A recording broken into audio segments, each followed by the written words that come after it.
Hey y'all, I'm Courtney. And I'm Sarah. And this is Bodice Tipplers, the podcast where we read all the books we used to steal off our grandmother's nightstands. And then we drink about it. On this episode, we read The Vampire Armand by Anne Rice. This book has more trigger warnings than you could possibly find at the trigger warning store at the remainder trigger warning outlet. But with brand new vampire flavor. So yes, it's a special. It's a special edition trigger warning. It's got child sex trafficking. It's got child sexual assault and adult sexual assault. It's got monastic immurement. It's got people getting thrown into fires right and left. It's got Frankenstein experiments on vampires you knew that you didn't need to know that about. It's got some really fucking boring third act Anne Rice bullshit. It makes you read a book that you didn't want to read and you skipped on purpose, and then it makes you read it again in a clip show. Anne says, not today. Not today. Oh, it also has bad dads, bad vampire dads, bad real dads, bad brothers. It's got the same piano sonata for the last 100 pages. Bad sky dads, too. Oh, bad sky dads. It's also got some non-consensual blood drinking. And don't even call me about that. Like, don't bother me with that. There's a caper involving a, air quotes, dead guy with cocaine underneath him. And it's just got religious ecstasy. There's some, but not good ecstasy. No. A lot of weeping, shooting up into the air, lots of blood tears, like trying to vampire kill yourself. So vampire suicidal ideation. Everybody's stuck in ice.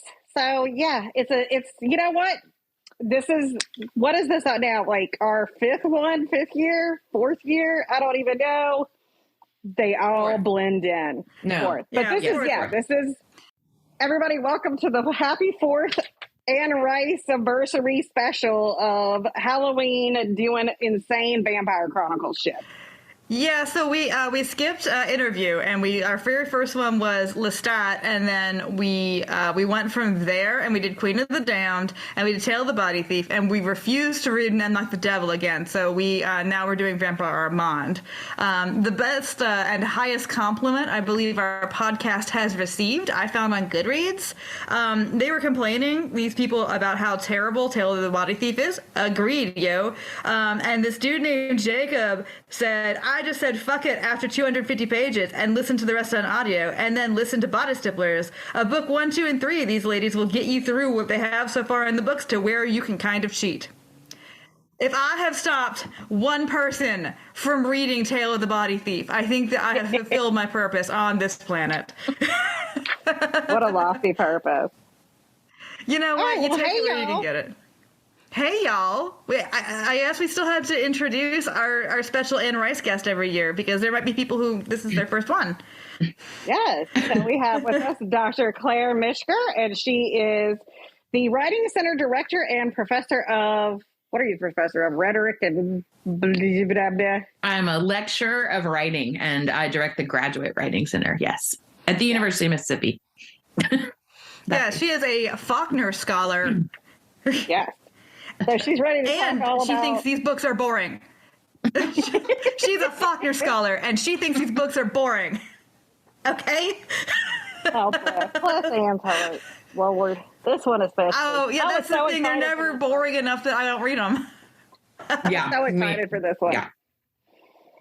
All right. So, yes, this is our fourth one. And again, we welcome Dr. Mischker back for... You know what? She just keeps coming back. We appreciate that, because we're not very good at podcasting and we're not reading very good books. So really, there's nothing in it for her. But she's coming back. This was the first one I hadn't read. Oh, no, I hadn't read Body Thief either, but I was looking forward to this one. So, well, we'll talk about it. Yeah.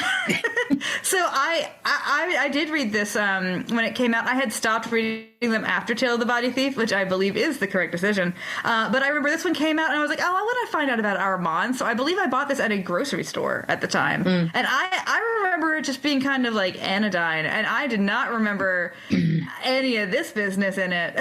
So I am looking forward to talking about this book. This book is fascinating.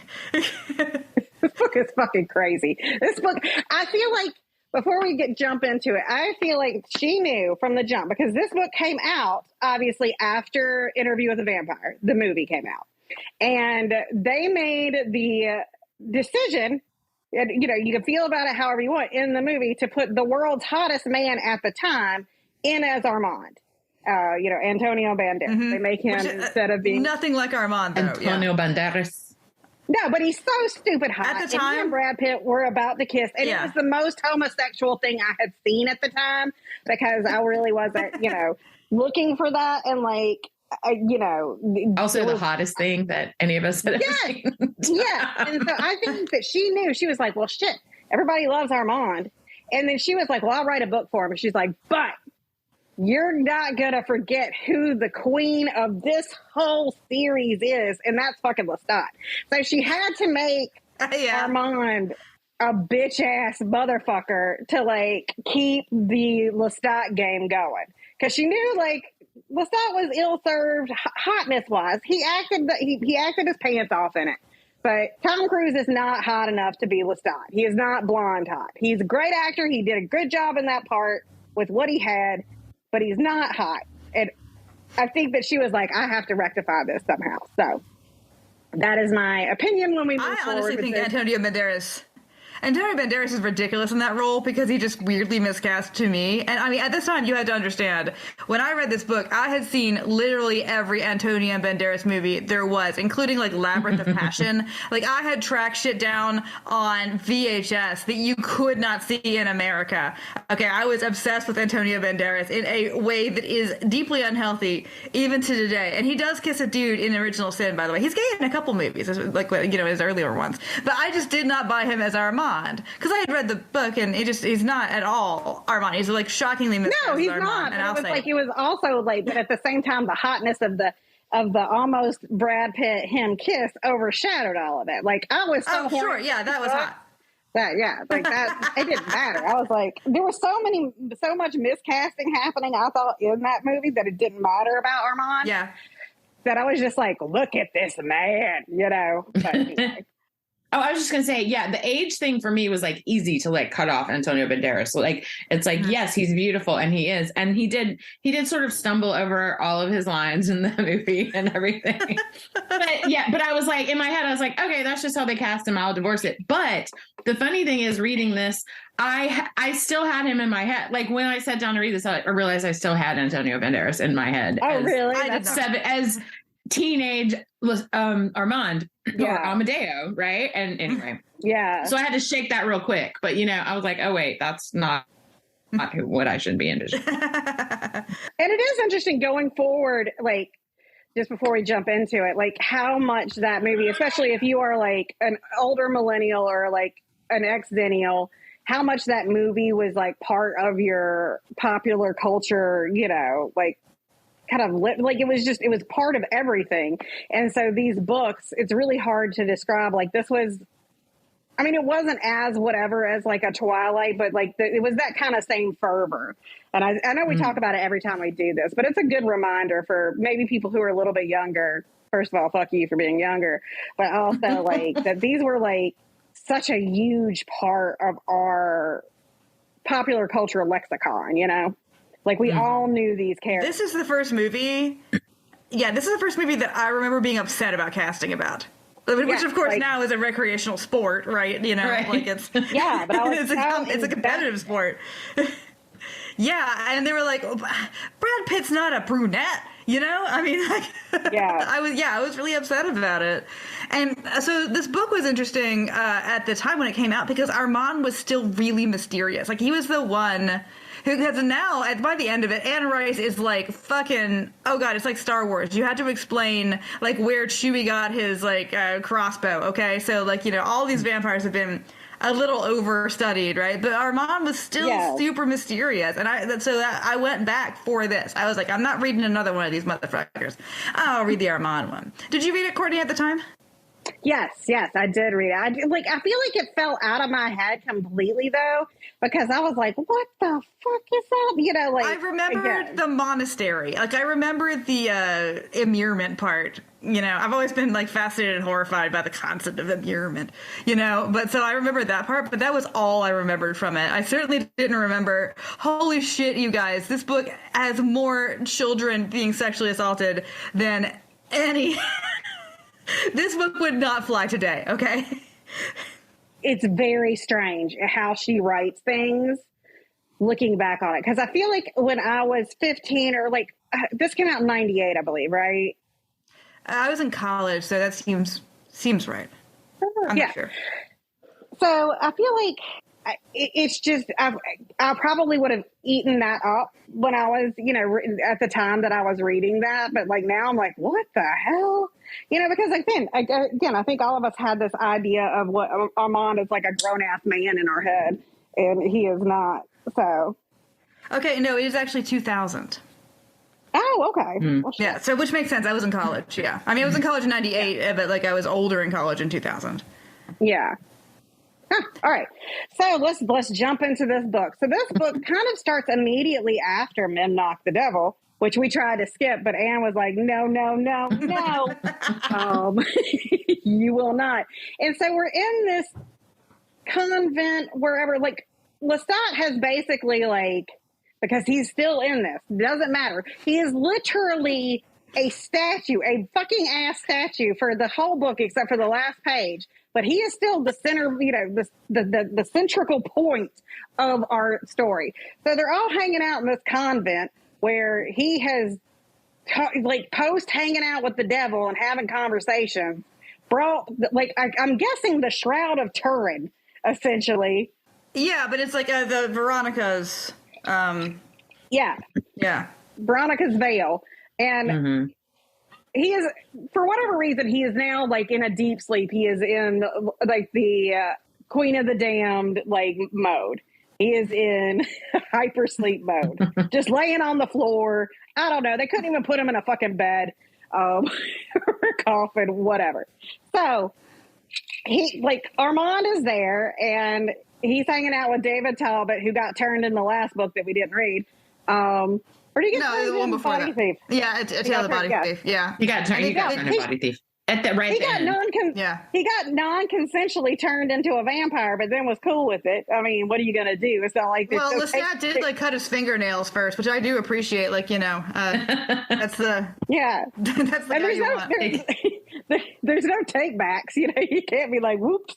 So they're hanging out and they're like, well, shit, what are we gonna do now? And you know, David Talbot's like, well, that guy ain't moving, ain't doing anything. So why don't you tell me your life story? Got nothing better to do. And Armand's like, I don't like talking about myself. That's lie number one, because this man loves to talk about him. Once he gets started, you can't shut him up. No. So he's like, yeah, let's go hang out in your room and I'll tell you my story. But I have to have candlelight. It has to all be, he wants everything aesthetically pleasing, which I get. I can appreciate. Again, Armand on paper is amazing, but Armand literally on paper sucks. Like, so it's a wild thing. So we start with his story, and, you know... We should say that, like, this has the same framing structure as a lot of Anne Rice's books, and that you start with this big framing structure, which is dumb and boring, and then, like, he actually tells the story, and then you get, like, the third, like, before the end, you catch up with the present day, and then you have some boring and stupid shit that happens, okay? So there's gonna be some of the plot that actually happens now, but you're never going to like that part. So, like all of her books, like she only knows kind of one major structure, and it always has to do with the storytelling wraparound. So that's what's going on here. Sorry. For me, the boring part was like a big chunk in the middle. I was in it. Yeah. So I was in it for the first part where you find out Armand's like origin story. That part is okay, queasy but great. And then if the book had just been that, it would be legendary. But then it goes on and it keeps on going. Yeah. So I'm sorry, I didn't mean to interrupt you. Yeah. No. So we open up. We're in Venice. Picture it, Venice, 1500s, Renaissance. Woo! We're doing things. And our dude Armand has been whisked away from Ukraine, Russia, where he has been sold into slavery and has developed amnesia, as one does. We have no idea how old he is because Anne keeps calling him a child. And so the child. And there is physical evidence that he is actually prepubescent and a child. I think that his actual age is fiddled with by an editor because this is like a tops a 12-year-old, right? That detail that he could not yet ejaculate physically will forever be burned into my memory. Yes, and I think probably wasn't necessary. And I'll tell you what, because we're talking about editors, all that, if she had taken out that one detail, we wouldn't be having this conversation right now. We'd be like, oh, he's 15, which is still terribly young, but it's hot. Romance novel. At least not pre-ejaculation. So that to me is like the sticking detail that somebody wouldn't let go. Yes. Like what? Yeah, she fought for that one. I bet the editor was like, can we maybe take that out? Because even in the year 2000, like, this is not great, right? You know? And she was like, no, the kid stays in the picture. Like, what the fuck? So basically, Armand, who was Andre, and is now currently in his current state as being either 12, 15, or 9. We don't know. He is Amadeo. So he gets bought by Marius, we'll call him whatever, who is blonde and handsome and beautiful and has been in these books before. And he has got a type. He loves twinky, young, beautiful little things. Now, he's got a whole collection of boys, but the only one he messes with is Amadeo / Armand / Andre. Because he is the most beautiful and that he is like, I'm turning this one. I'm keeping this one. And yeah, he collects them. He collects pretty young things, which, fine, fair. Well, I mean, he treats them quite well. Educates them, they do. Gives them lives of luxury. Yeah. They're having a big time. The sticking point, the problem is that basically when Marius buys Amadeo / Armand / Andre, like, he takes him to bed, touches him a little bit, and our boy is feeling it, but he's also told in the book that too young to ejaculate.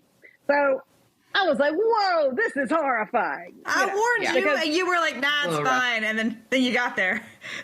And then, because again, if that really had not been in there, I would have assumed he was 15, and I would have been like, this is kind of icky, but it's also super hot, because like you got Marius, who's like maybe 25 in person years and like 1,000 years old, 1,500 years old in vampire years. I mean, like, we had the Cullens, like, we know what this is. We understand how this works. But then she put that point in there, and I was like, ugh. Yeah, it's bad. It was just too much. So our dude is like learning he's hanging out with Marius. He's like, I want to paint, but something's blocking me because all these kids are painting. Marius paints. And he's like, what's wrong? Marius paints? But he copies a lot. Yeah, I mean, so he's like a famous painter, and I was like, is he supposed to be like Caravaggio? I don't know. But then he copies, which I know was a thing back then. Like, you would buy a copy of whatever. I mean, it still is in by print. But is he really seen honestly doing that much of his own original painting? I wonder if that was supposed to be a bit of the idea. You see it sometimes in vampire stuff that vampires and elves and all can't make anything. Yeah. But he paints amazing portraits of Amadeo. Well, I mean, we'll never know, because one of the many fires of this novel took it away. But this novel, it's interesting because I looked up how long it was between this and when she did her Jesus books, because this book is consumed with religion. Okay, this book is so interested in religion, in a kind of I'm not sure negative is the right word, but it's obviously not a good thing that Armand has always been looking for a new person to tell him what to do religiously. So he's sort of like Marius is teaching humanism. And for the long haul, meaning the super long haul, because you're going to live for centuries and centuries once I turn you when you get old enough. Maybe if you're not old enough to be a vampire, you shouldn't be old enough to fuck. Just a thought. That's just Fair. my Fair point. general life rule suggestion. But we later find out like all this other stuff that Armand has always been very, I guess, easily led by a new belief. So now he's like he's completely captivated by this kind of sparkling world of Venice and the Renaissance and the idea of like leaving a dark age, behind. Yeah, which is all very interesting, but it takes him like a really long time to clue into the vampire thing, which is strange. Yeah. Again, because if he could be 9, he could be 12, he could be 15. We don't know. And so they're all hanging around. Like it's, we've got Marius's Boys Town going on. And then he's also hanging around with this woman that I kept him calling Radicchio. I swear to God. And then I was like, wait, that's a lettuce. I only mentioned Ricardo's name because there's that gasp moment later. Yeah. Oh, yeah. So. Okay, so nobody saw that coming. I really didn't. Really? I legitimately gasped. Oh, no. God. Oh, you were being sarcastic. No, I legitimately didn't. And I usually do see those kind of things, so that's why it took me by surprise. But I legitimately was like, oh yeah, okay. No. I figured like for sure that's why he didn't see him. Anyway, that's later. Okay. Yeah. Okay. So there is like Marius and Armand / Amadeo / Andre are running around Venice having a big old time. They're also hanging around with this like courtesan lady named Bianca, who Marius is in love with. Amadeo / Armand / Andre are also kind of in love with her. And, she is got all these like just the people of Venice, like the people that you want to hang out with. It's like a Gertrude Stein party in Paris, like it's all the people that you want to hang out with. And she ends up like trying to blackmail or something Marius, and he's about to kill her because he's mad.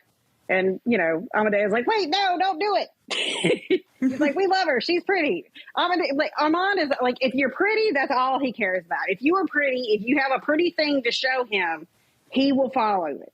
Like if you said something about how pretty she was. She was so pretty.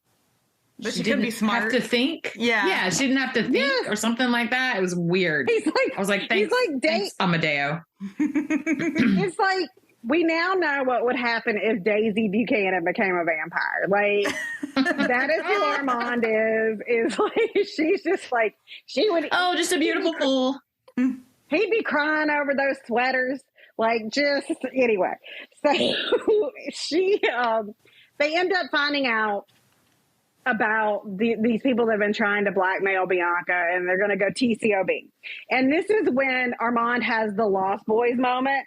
In the Lost Boys, when they take Michael to the bonfire and they all eat they eat the guys at the bonfire and they're like, now you know what we are and what you are. But Armand's like, ooh, yes, I do.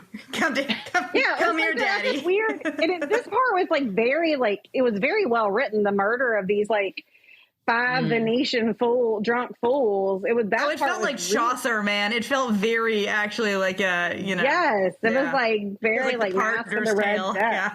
Mm-hmm. Yeah, I was so into it. And so he's like, he's like, now and Armand's like, yeah. So yeah. Oh, he does get upset. He cries a little bit because that one guy, he says something about like they became instant friends or whatever. He's like, I knew him through our conversation. I'm like, dude, you're here to kill them. And Marius just let him talk for like 10 minutes. Like, that's not good. Yeah. No. And they all, like, half of them, like, wanted to rape you, by the way. Yeah. Yes. Oh, yeah, that's right. Yeah, like, half of them said that they wanted to rape you. So, maybe not. And so, not the best guy. So, he's like, hey, you going to make me one of these? And Marius is like, no, I'm not. And he's like, well, fuck you. And then he goes, finds this, like, Englishman that he shacks up with for a couple of nights. And he's like, you've been fun, but now I got to go back to my sugar daddy because, you can't keep me in all this luxury, these short velvet capes like this man can. So many short velvet capes. Oh, my God. It's the best. And so he goes back to, Marius, and he's like, hey, did you miss me? Are you mad at me? And like, trying to get a rise out of him constantly.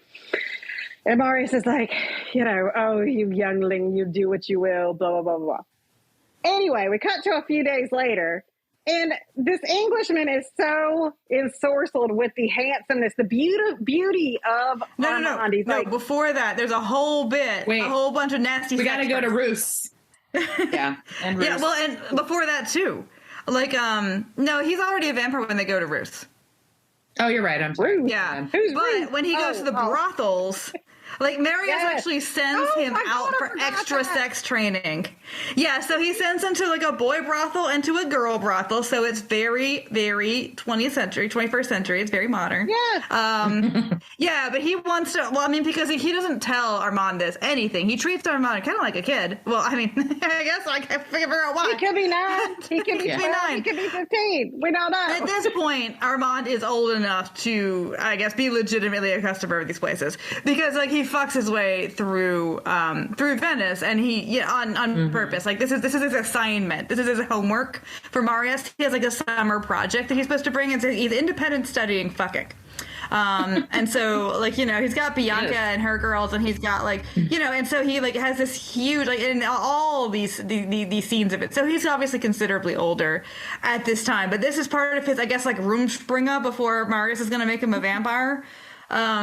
Yeah, like, so there's all this sort of like slightly tawdry stuff. Bang it out while you can. Before the Englishman comes back, because Marius keeps telling him, like, look, you gotta wait. Look, you gotta wait. You can't, I mean, like, you gotta be a full adult. You have to have the chance to choose this, and you have to, like, you know, be in the prime of your life before I'm going to do this to you. But then, you like, don't even have a beard. Your dick hasn't grown in all the way. Because again, Anne Rice does not understand how teenage boys work. No, she does not. Okay, so the Englishman that Armand was dallying with for a minute is a jealous fellow, and then so he just comes up one night with a poisoned sword and kills a bunch of, like, the wild boys, and Radicchio is like, oh, I'll help you, but doesn't actually do anything. He just stands there like, oh, that looks serious. And Armand does get, like, a nasty cut. He kills the guy, but it's a poisoned sword, and so, like, things are not going great for Armand. Well, Marius is nowhere to, like, fucking found. Well, he and Ricardo, like, killed, like, he incapacitates the guy, and Ricardo, who is, you know, probably closest in age to Armand, could be 9, could be 12, could be 15, we don't know. He's like, hey, you gonna finish him off? And the guy's like, ha ha ha, joke's on you, I poisoned the sword. And Armand's like, what? No, you didn't. No, you didn't. And then he's like, getting sicker and sicker. Must have swirling reveal there when he's like, yeah, but you won't live much longer because I poisoned the sword. He's like, ha, ha, ha. And so Ricardo finishes him off and goes and grabs Bianca because it's daytime. And, you know, Marius can't come out in the daytime. No, Marius is out, like, taking care of those who must be kept. Yes, he's so Marius is, like, wherever the hell he's hiding these bitches right now. I don't know if it's in Greece at this time period or not. But I don't know why Marius doesn't move them to where the fuck Marius lives. Like, I guess take care of my dog. She lives in my house with me. You can't go having wild boys run around and, you know, go mess with the queen of the damned. I don't know. You have too many responsibilities, Marius.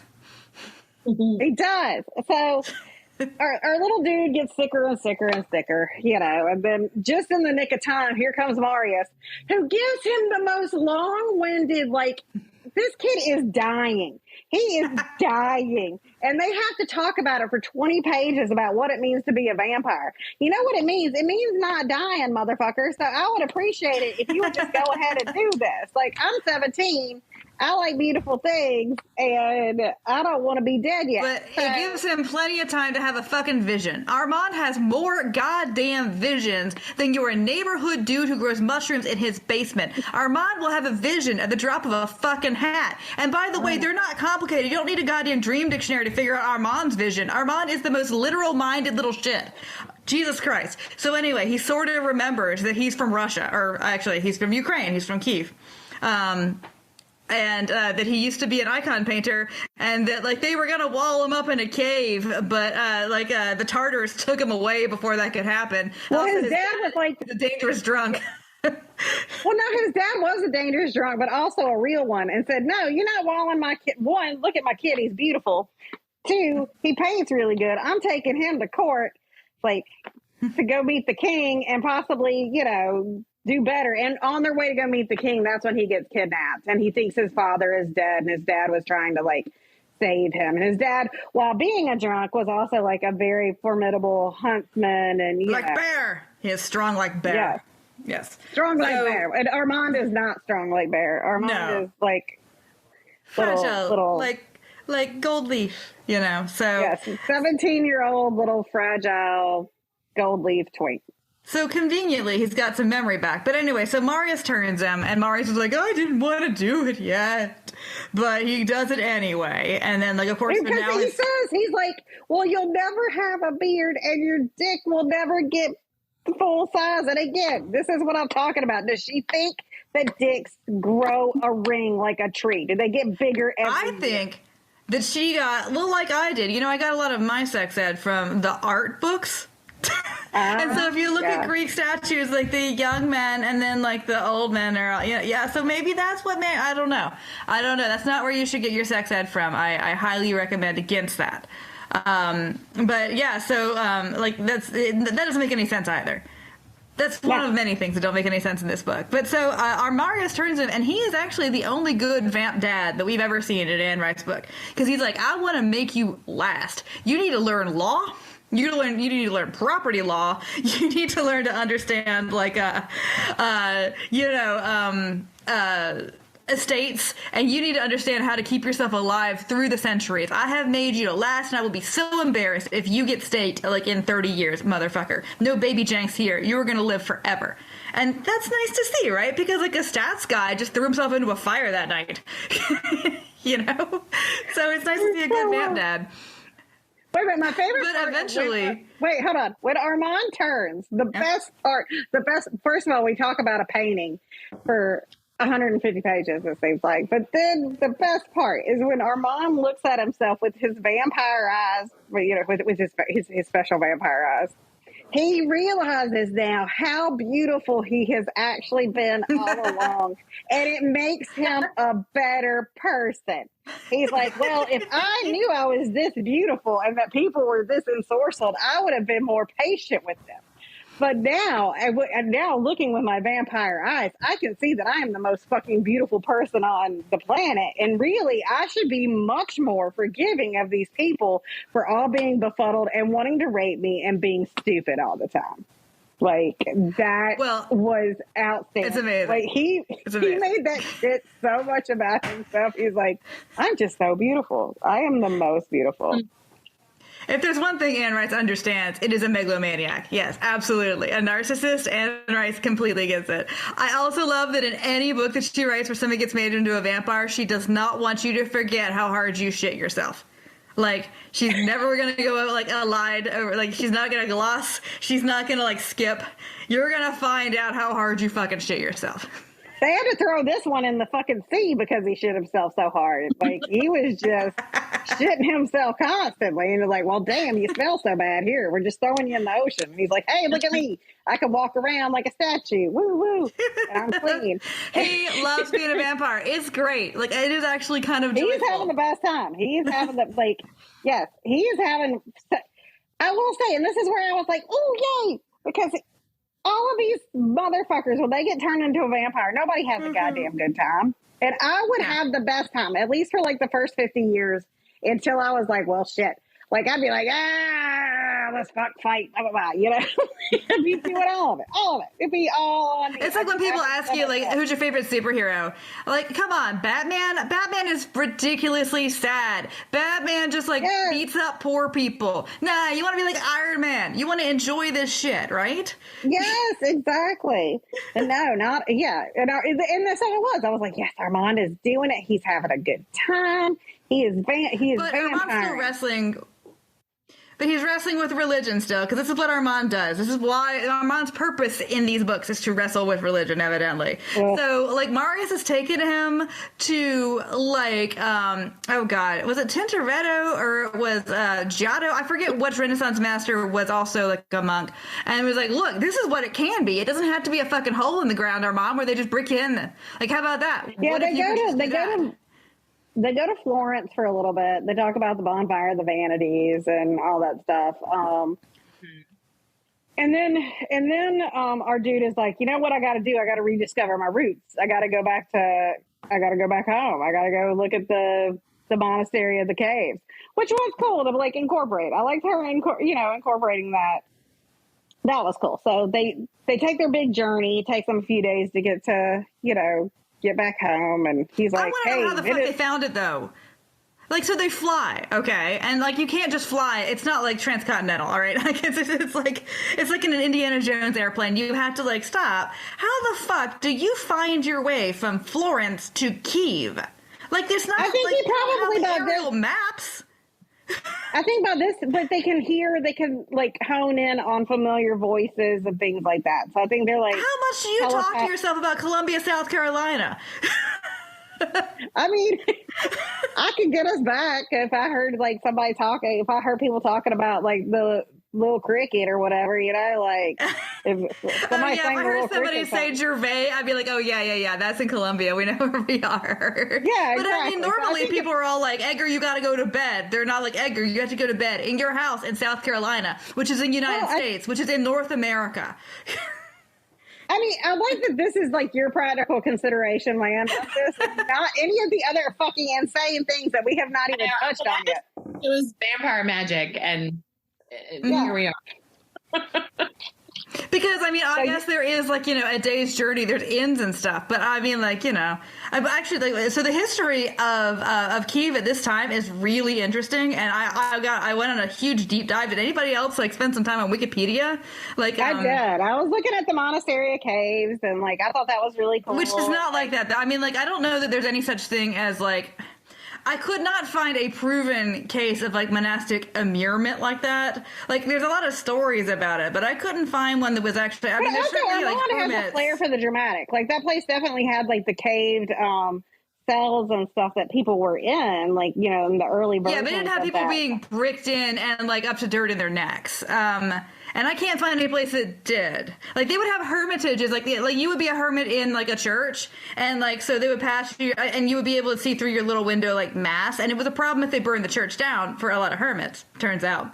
But I couldn't find any kind of this kind of immurement. The same thing is like you ever hear of like the human and this is real in like some like historical like bridges and in some like castles and all. There is a human post, where they do like put a human alive, But I could not find any sort of monastic immurement in that way. Even though it shows up on my Facebook feed all the fucking time, but Wikipedia doesn't know anything about it, and I didn't actually go like a lot further into already real sources. Apologize, but anyway, yeah, like medieval Ukraine is fascinating, absolutely fascinating. Part of an enormous empire centered in Lithuania, like. It's awesome stuff, and it came up a lot in Children of Ash and Elm, like a bit earlier than this. Like, a lot of people think that like the Rus, the people who lived in Kyiv at the time were really Vikings. So, which explains why Armand's a redhead. So anyway, so. It's cool. But on the other hand, it smells bad in this. He gets back there and he's like, oh, look at all this fucking snow. Look at this frost. He's like, it smells like shit here, but it's home.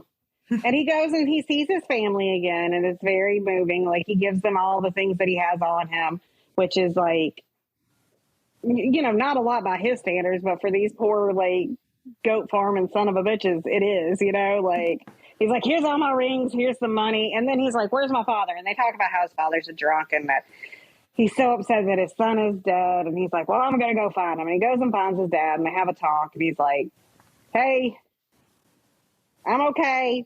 I can't hang out here, but stop drinking, be awesome again, and I gotta go.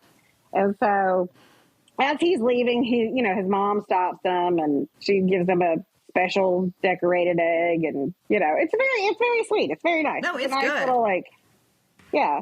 And I love how that, like, we're supposed to think that like medieval Kyiv smells bad. I'm sorry. Has Venice? You're gonna tell me that Venice smells good? Like, I'm sorry. Like, the Renaissance is not like a modern sewage place, okay? Like, it had cute outfits, but like, it does not smell measurably better than like 1,000 years before. So you gotta tell me that it actually smells worse where there's fewer people? Because I don't fucking believe it. he had to throw him in the damn ocean when he was shitting himself. I mean, like, obviously, there's no... People are getting turned into vampires everywhere, and these vampires are shitting themselves like amazingly. They don't have a place to poop. So, all right. So Anne Rice never does romanticize the past in that way. Probably she goes too far in the other direction, honestly. But she is always very willing to tell you how bad it smells, which I appreciate that. I'll go with that. But I mean, honestly, the Renaissance smelled bad too. Yeah. You know, those velvet capes, man. Yeah, like, they didn't have dry cleaning. So then they get home, and then all hell breaks loose. Like, they get overtaken by some asshole vampires, and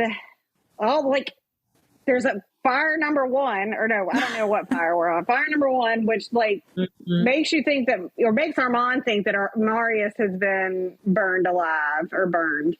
A bunch of the kids, a bunch of boys. Well, no, actually, fire number one happens at the Palazzo.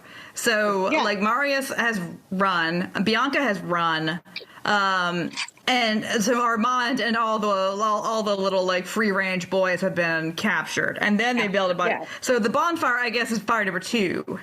And this is like, Marius has talked a little bit about how, like, you got to keep a little bit quiet, because there's some other vampires around. There's always some other vampires around. I'm an old ass one. I can fucking take them mostly, but like some of these guys can be dangerous. So you got to keep your thoughts like little, okay? Keep your thoughts small. But obviously they find him. And we did hear this story back in Vampire Lestat. Yeah. So this is the second time. Keep this in mind. This is the second time we're hearing this story. That'll happen a lot in this fucking book. It's not a new viewpoint on it either. Yeah. So they burn a bunch of kids. They just keep tossing them in the goddamn fire. And I think they get put on a boat somewhere to Rome, I think. They end up in a sack. Yeah. Yeah, and they've been starving. These vampires have been starving Armand. And they just keep burning his friends in front of him. And then there's like one asshole guy like takes the ashes. This is a good fucked up vampire burn though. Like, this is some shit that vampires. Oh yeah. This is. And he just like takes the ashes and like throws them at Armand. He's like, ha ha ha! Now you're covered in your friends. Ha ha ha! And Armand goes ham. Like, he just like rips the head off of this guy, like burns it. He's like tearing out his eyes, and the other guy, who we later find out is Santino, is like, I didn't like that guy anyway. Right. Yeah. It's funny because she spent a long time making sure we understood that even though he had removed that Viking vampire's head, that it was still moving and doing. Yes. And the tongue was turned. So that later we would understand. Yeah. Yeah, we'll get there, but just keep this in, just put a fucking pin in this, all right? Foreshadowing. So, like, Santino's group, they do explain their religion, and of course, Armand's got to have a sky daddy and a real daddy, or both, or whatever. So Armand's like, okay. Oh, wait, but he also had to, like, they kind of, like, tortured him for 6 months. Oh, and yeah. He has been laid utterly low, and he's like, as a vampire, he's a new vampire, so he has to eat all the time. What breaks him is they starve him, and then they make him eat his friend Ricardo. Yeah. So that's kind of what ruins him. But which I generally did not see coming. Yeah, like, he eats this guy, and it turns out it's Rodrigo. Rodrigo, like, what's his name? Ricardo. Romaine. I like Romaine. They eat Rodrigo. Endive. They eat Endive. They eat Endive. And that just completely breaks them. But it took no time to break this little man. Like 6 months, and then for the next 400 fucking years, he's a basket case. Look, have you never had a girlfriend who had to have a man, okay? Had to have a man. And so you finally pry her off like the bad one, the fucking shitty one, and then 3 seconds later she's found another one. This is Armand with religions, okay? He was Eastern Orthodox in the wall me in a hole kind of way, but then, all it took from that was a little sex trafficking, and then he became a super Renaissance humanist, but Tintoretto, that's who it was. I'll be Tintoretto. And then it only took about 6 months ago in Hungary and then eaten an endive. And now okay, so their thing is, these are the guys that Lestat met, and actually Louis and Lestat met also back in those other books, who they're convinced, they're very religious, but they're convinced that like they're like God's tormentors of mankind. Like it's their job to be the shitty dudes. So like, yes, it's theologically unclear. They're all about being like stinky and gross and living in like holes and eating rats and hanging out with rats. Miserable and vampires. Yeah. We're not allowed to enjoy anything or have anything nice because we are serving God, but we're serving God in this like really fucking shitty way. Like, we're there to tell people how bad it can get. We're there to kill the good people. Because Marius had him only killing serial killers and shit. But, like, we're here to kill the good people so that, like, we're just part of the torment of this earth. I don't know. It seemed real fucking Catholic to me. I didn't grow up Catholic. They're like judgment incarnate, because they also judge the vampires. They also are the ones who murder vampires if they feel like they need murdering. And then they also choose the new ones to be made. Yeah. Which, honestly, somebody needs to be in charge of this, okay? I do feel strongly that there should be some sort of governing body. But it's not scrub ass like Santino looking like not religious zealot vampires. I am not following some guy that looks like he goes to like drum circles and shit. Like, you knew he smelled like patchouli before patchouli was in this part of the world. God. Oh my God, you could tell. Stunk. God. And so now he gets indoctrinated with Santino and Isabella, and because they're vaguely nice to him, but then vampire threshold for kindness is like completely different. After like they torture him for 6 months, he wants to belong to something. Like he's a joiner. Like he's gonna join your club. All right. Like that's the thing. He can't be alone. I think. Like so. These are people who are just like letting him be there. Why he's like fine being like scabby and gross and like looking like, because later on in this book, y'all, he calls some new baby vampires trash. He calls them trash. Like the uncle from Gone with the Wind talking to Belle Watkins. He calls get out of here, trash, you trash vampires. Like, what do you do? What, you have no right to call anybody trash because you've been living in the goddamn sewer for 400 years. And I got it. I got the quote. How do these roguish, sophomoric Slav vampires ever came to be? Who made them and why and when? Roguish, sophomoric Slav vampires. You know what you can do, Armand? You can go fuck yourself. Saying, you don't get to be a snob when you were living in the the literal, the actual dumpster. And we're talking London in the 1600s when it's a dumpster anyway. You were like, you know what? All this London air is too clean living. I've got to go subterranean and live with the rats and the garbage and the shit and everything else. And I got shit in my hair because he talks about how he doesn't like to wash his hair. I was like, you don't get to be snotty. You do not get to be snotty. He calls Louis dusty all the time. And I'm like, Louis is dusty. Louis is literally dusty. When I picture Louis, I picture a guy who's wearing a velvet jacket, but is literally covered in dust and cobwebs. So that is why. Now that we're talking about it, he's very judgy, all the time. Oh yeah, from the beginning, he's Mr. Yeah. Anyway, so So I had a really hard time with that whole 400 years. Just okay, I'm gonna do this. I was like, this is so boring. I don't give a shit. About. And then, but there was power there because he got to pick who became, or at least this little circle of Paris, he gets to play like God, basically. Oh, you're bad, so we're gonna throw you. We're gonna mullet what do you say? Put in a fire. We're going to throw you in a fire. And then, anyway, none of that shit was in this book, obviously, but I just know what he did for 400 years. Well, and the thing is, I thought that this was kind of Anne Rice's comment on organized religion.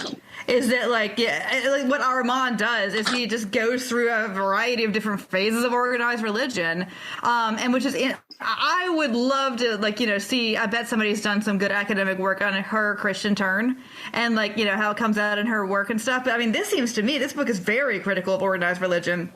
Oh yeah, at the time she was this book came out before she returned to the Catholic Church. Yeah, it's about 8 years before. Yeah, okay. So before she started writing those books about Jesus. Yeah, I mean, there's that blind faith that Andre Amadeo Armand has. I mean, he never loses it. That's the thing too. Is he goes back to Kiev and gets all this shit from his family and sort of remembers everything. It still doesn't. He's still not what the fuck y'all tried to bury me. He doesn't even get to that point. He's oh, it was nice to see them, I guess. Here we go. Yeah, anyway. He got closure, emotional closure, but he still, and it talks a lot about how he didn't paint the icons. He's an icon painter, but that God painted the icons through him. And he never paints He's a conduit. Yeah, he's a conduit. And so he is this sort of mindless follower of whatever religion somebody literally puts in front of him. He doesn't even fucking pick. It's just it's like a baby with no object permanence. You play peekaboo and he's really confused about where God went, So for 400 years. And so if this book had ended with this shit with Santino and then he's well, then what happened when Lestat showed up, that would have actually been good because all this was really rich. All the texture of this whole part of the book is really richly textured, clearly smelled bad, But I did not care for the for me the whole the stupid brainwash coven and then the theater of the vampires. I was oh. I like the later stuff, but that's anyway. So yeah, he talks about hey, Lestat showed up and was this is gross. Get the fuck out of the lake. Why are you doing it? You're vampires. You don't have to live this way. You're very beautiful. Take a man. fucking bath. Why are you caked in garbage? When was the last time you washed yourself? But the thing I don't remember about this book is the piece of knowledge Armand is about to drop on you from events you have already seen from more than one perspective. Okay? Armand is going to tell you. Let's stretch it out. We got to stretch it out here. Yeah. We got to stretch it out because this book throws the wildest ass character turn. Because for no reason. There's no reason for this. It's out of character. It makes no sense. But she's just got to put this in here because I guess she was drinking one night and she's what would happen? So they keep talking about the convent or whatever that they're in. They keep in the book. There's all these constant allusions and talking about is she a ghost? About Claudia. And Claudia, as we know, was killed by the theater of the vampires for one being too young to be a vampire and also trying to kill Lestat. Yeah. And that happened in an interview, and then they talk about it again in pretty much all the other books. What we know that has happened to Claudia is that she was thrown in a well, and the sun hits her, and, she disintegrates. Well, this motherfucker... This is insane. I woke my husband up to tell him this. We were in a hotel, and I was like, Wallace, you will not believe what Armand did to Claudia. This man who has shown no inkling into any kind of science or whatever. He's quite the opposite. Again, remember he's talking to David. He's talking to David Talbot, and he's oh, by the way, don't tell any of our friends. He's Lestat and Louis don't know this, but before Claudia, he's yeah, I killed her, but before I killed her, I did some experiments, and you know what? She was really bummed out to be perpetually 8 or 9 or however the fuck old she was. So he's so what I did was I cut her child head off of her child vampire body. I took some other vampire, some poor nameless vampire, and I just cut her head off and threw it in the damn fire. Then what I tried to do was sew on a child's head to an adult vampire body. Anyway, it didn't work. It didn't work. And that didn't work out. I had to quick throw her head back on her body, and then I just burned her. So nobody knows about it. The sun well. Because the audacity. And you know what? David Talbot has got to be so sick. Like, he has heard grown-ass vampire men be so horny and weepy for this 8-year-old child for 5 books. And then this man just like, oh, by the way, I cut her head off. And let me tell you what was really gross was when I had her head on this other body and I had all this black stitching where I sewn it up. And it's just lurching around, and like, you know, that's when you gotta put him down. Because later on he like spits on a guy and makes him heal, and I was like, why couldn't you just spit on her if you had the special healing spit? That's human though. It doesn't work. It just doesn't work. And then he says, he's like, well, I don't want to talk about that anymore. We're done. And I was like, you just dropped this. Cutting the head, you cut child's head. Like, I would love to see what that would have looked like. This I know. I got it in my head. I know exactly what it looked like. It was a lurching, stumbling. I see it as like Beetlejuice when he gets his head shrunk, and it's like just giant shoulders, like flailing around. Okay, like, and then go ahead, Claire. Sorry. No. I was just gonna say. This occurred to me during that part, and I don't know if y'all know this because it's the book right before Armand, I believe, called Merrick, which is about Merrick is a Mayfair witch, and new vamp David Talbot goes to her, and it's a book about her. Anyway, I have it on audiobook, and I listened to half of it. But in that book, what happens is she talks to the ghost of Claudia or Louis. Merrick Mayfair does. What? This is the part I haven't listened to or read. So, like, I've listened to the first half, but I know what happens because I just read what happened. Is that she, like, does a voodoo and witchy stuff and allows Louis to talk to Claudia because he still can't get the fuck over it, right? So, I'm presuming, though, that Claudia did not tell anyone that Armand has been drinking it up. I was about to say, that would be the first thing. It's really embarrassing. I mean, like, God, you want anybody to see you like that? No. You're not going to tell anybody that time. You got like, so drunk. After death. No, it doesn't help anybody. Like, it is the most bizarre thing. It made no sense. I'm serious. This is Anne Rice getting drunk and being like, somebody asked her, well, what would happen if you swap vampire heads? And she's like, let me tell you what. Like, it makes no sense. If Armand had ever had any interest in science whatsoever, maybe. If Armand had ever had any curiosity about how vampires worked, maybe. But this comes out of absolutely nowhere, and it is this, like, just sad, upsetting, horrible thing. Like, oh my God, what the fuck? And then so he literally says, like, okay, so both Lestat and Louis asked me, like, so why didn't you save Claudia since, like, you're our friend now and shit? And he's like, couldn't be done. I couldn't do it. Just wasn't politically feasible at that time. Wouldn't be prudent. Like, no, it's because you made a new kind of monster that was non-viable. It's amazing. Like, and then Claire, like you're saying, like, this is outstanding that Louis is just like, seance, and if I got seance, I'd be like, listen here, this motherfucker that you've been catting around with, that you've been like semi-turgid dicking with, cut my goddamn head off and put it on another vampire, this poor unnamed vampire's body, and it didn't work. I'd be like, you have got to get. Well, I mean, to be fair, how was he supposed to know it wouldn't work? There's not a vampire dog you could do it on first. That's what they did in the fucking Enlightenment. They just put dogs' heads on fucking everything, you know? So I get it, but at the same time, like, I would have mentioned I don't understand. I do not, like, this was just, like, it's kind of nice, like, symmetry, I guess, like, to, if you haven't seen Hereditary, I'm not going to spoil it, but when the thing happens in Hereditary, when the thing happens, yes. I don't know how you go on existing as a person, as a whatever, and have any kind of, like, agency, because I'd be like, whatever you say, I fucked up.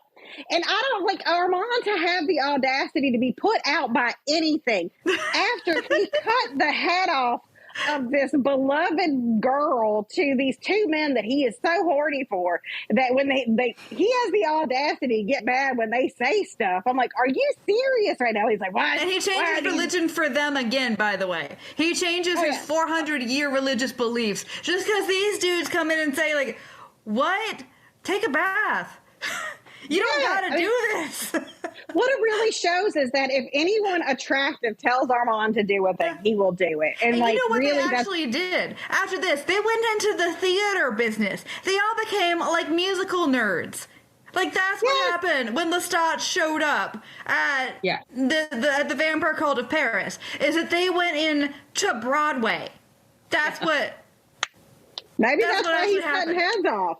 Because it was when he was on Broadway that he was cutting heads off. I mean, he was like, yeah. Now, the thing is, if you remember from the movie, it is sort of a beautiful scene. It's Kristen Dunst, and of course, that's who I imagine is Claudia now. I like the girl who is playing her on the AMC show, but the accent. Oh, no, they replaced her, though. I know, but, she's good. Her accent was so bad. It was so bad. But yeah, Kristen Dunst is who I imagine in this role. So it's her and her nurse that she's turned into a vampire, so she has like a companion. It's really bad and not great. But so it's kind of this beautiful but terrible scene, and they're in the light well and they're clutching each other together, and they but no, imagine that, take that out of your mind, because what you had is somebody else's body and this lurching monster with like these big old black stitches all around its head. Their heads. What if it was her mate? What if it was her no. You put her head on. Yes, whose body is that? Who is this poor? He was just like, well, it was another vampire. Like, who? Who was this? Did you? Not one we cared about. Another one. Oh my God! So that was honestly, the big... if I'm a vampire, I'm not learning your name until you've been around for 100 years. I am not, because you come and fucking go. Honestly, at my job, I don't learn like people in other departments. You got to be here for at least a year for me to bother to learn. So your you're name, like the Mariah. You're like Mariah Carey of vampires. I don't know her. Like, I don't know her. I don't know her. I appreciate that. I can appreciate that. That's what you be. I'm bad with names. It takes a lot of work for me to learn a name, so you're just gonna have to stick around for a minute. I don't understand. Like, this is what I would be snobby about. Like, I'd be like, who are your friends? Are they older than 500 years? Because if they're not older than 5 years, I don't want to know you. I don't want to be part of that. You know, well, like, I don't want a bunch of... Most people's brains are not set up for this shit, right? I mean, honestly, the sane brain is not set up to live forever. And that's honestly... So, okay, this is something I didn't talk about. That Marius talked to Armand. Armand's like, why can't we make Bianca? And Marius is like, we can't make Bianca because she just... Oh, come on. She's not set up for it. And it's not a sexist thing. I mean, because, like, there's lots of, like, like Pandora's been around for forever and stuff. But, like, look at her. And they're like, oh, yeah. She'll never fucking make it. Well, it turns out that she might have made it. And Armand saw her once. And he thought maybe it was her. I think he's convinced himself it was her. That maybe she became a vampire after all. But he'll never know because, vampires...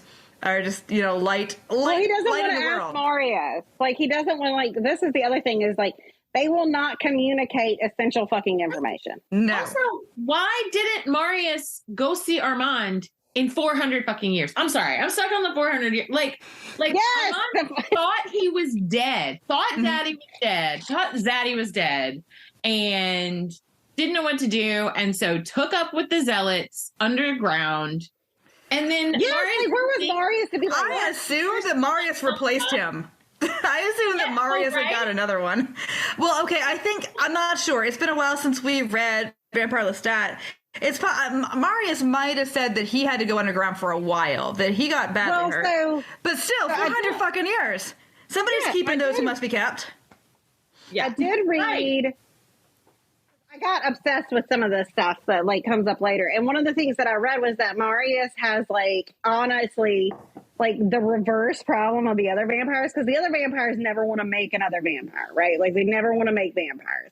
And like Marius is like just shooting his load everywhere. He's like, bam, bam, bam, bam. He loves making vampires. So I think that might be part of it. Like, well, there's a lot of discussion later on in this book about making vampires, and I thought this was actually really interesting about how, like, when you make one, you think, and I can see this being such a huge relationship dynamic.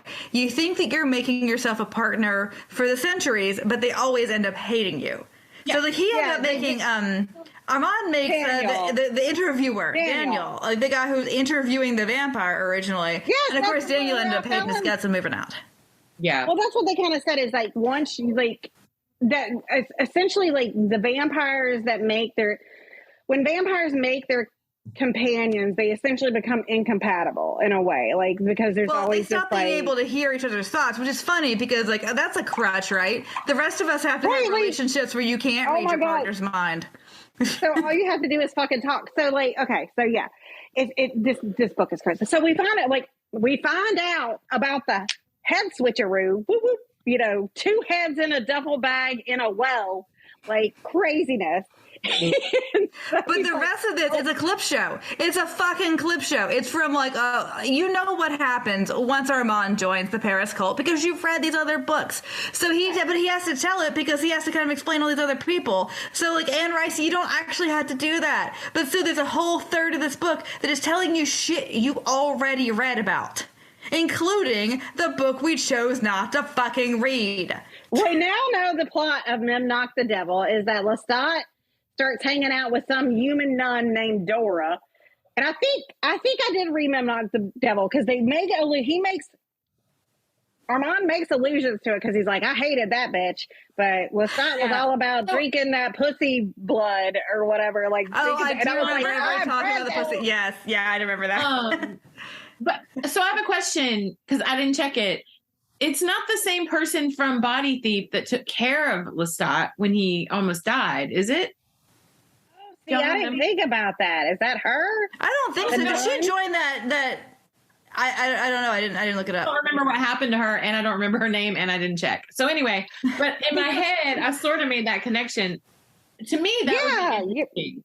But if none of us know that, like, well, okay. The thing is, this book, because I know Anne Rice and I know her fucking tricks. So it made Memnoch the Devil sound awesome. It was like, oh, Lestat goes to hell. But I'm like, I bet that's about 30 pages. And then the most of it is about this bitch Dora, right?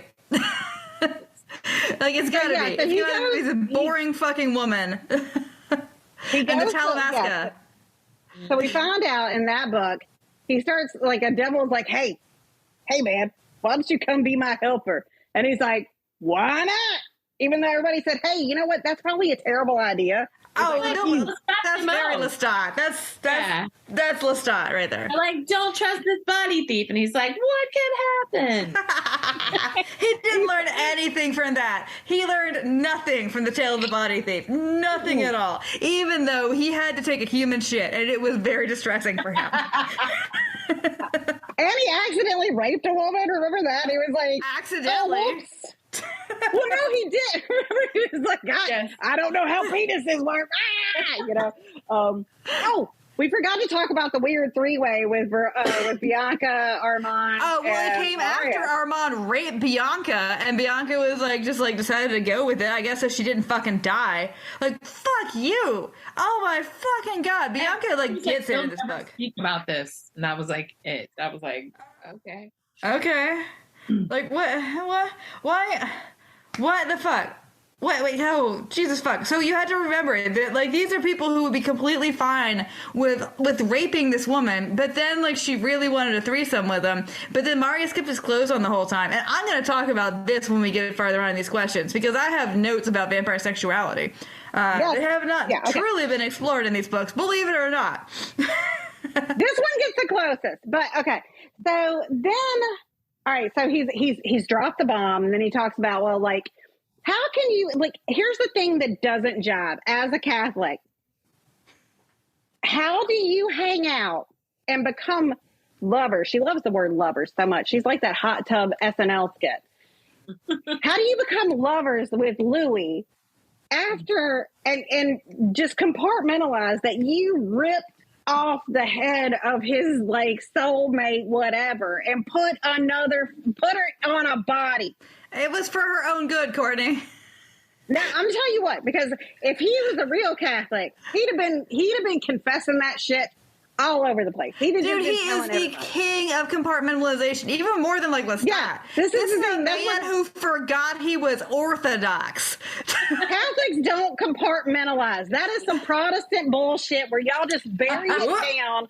We get too drunk and we argue and we scream about it and then we cry and then then we act like we're stoic. We're never stoic. Like we act like we are, but we're not. Christopher's all like, my husband's like, why? But like, he would have confessed that shit so hard. He'd been like, he would have told Louis during a very nice time. He and Louis would have been out to a romantic dinner. It would have been beautiful, perfect candlelight. And Louis would have said, this is the greatest night of my undead life. And he's like, oh, by the way, do you know that I ripped the head off of your little 8-year-old girlfriend and put it on an adult ass body, but it didn't work, so I burned it all? That's how Catholics work. Not this shit of keeping it secret. So, Armand compartmentalized away the fact that he came from 1,000 miles away in Ukraine and was a monk who painted icons. He compartmentalized that. He does not remember life before when he was 9 years old and sex trafficked to Renaissance Italy. Like, he didn't, like, amnesia it. There's no head injury. He just chose not to remember that shit because he found a new daddy. I'm just telling you, as an Eastern European Catholic too, like, no, we don't compartmentalize. It's all there. We're just drinking and telling you about it. Anyway. Honestly, you know what? I wonder if that's what Maria saw in Armand. And this would actually, I didn't think about this at the time, but maybe this is what makes a good vampire. Is somebody who is infinitely adaptable. Who's like, you know what? We got to put that shit behind us like a dog. We're just going to kick some dirt over that shit and move on. We're going to be a man of the millennia. We are not going to look back. Always that's kind of what you need to do, right? No, but we, all three of us would be amazing vampires. These guys all suck because all they do is wallow in shit. I'd be like, what? I could accrue massive amounts of wealth. Like, I'd be having that's just a man. all the goddamn time. No man ought to be a vampire. That is true. No. Yeah, seriously, no man ought to be a vampire. Oh my God, can you imagine, like, any little, like, whatever, it's like, oh no. You know what? They're all like Paul Rubens at the end of Buffy the Vampire. Oh my God. Yeah.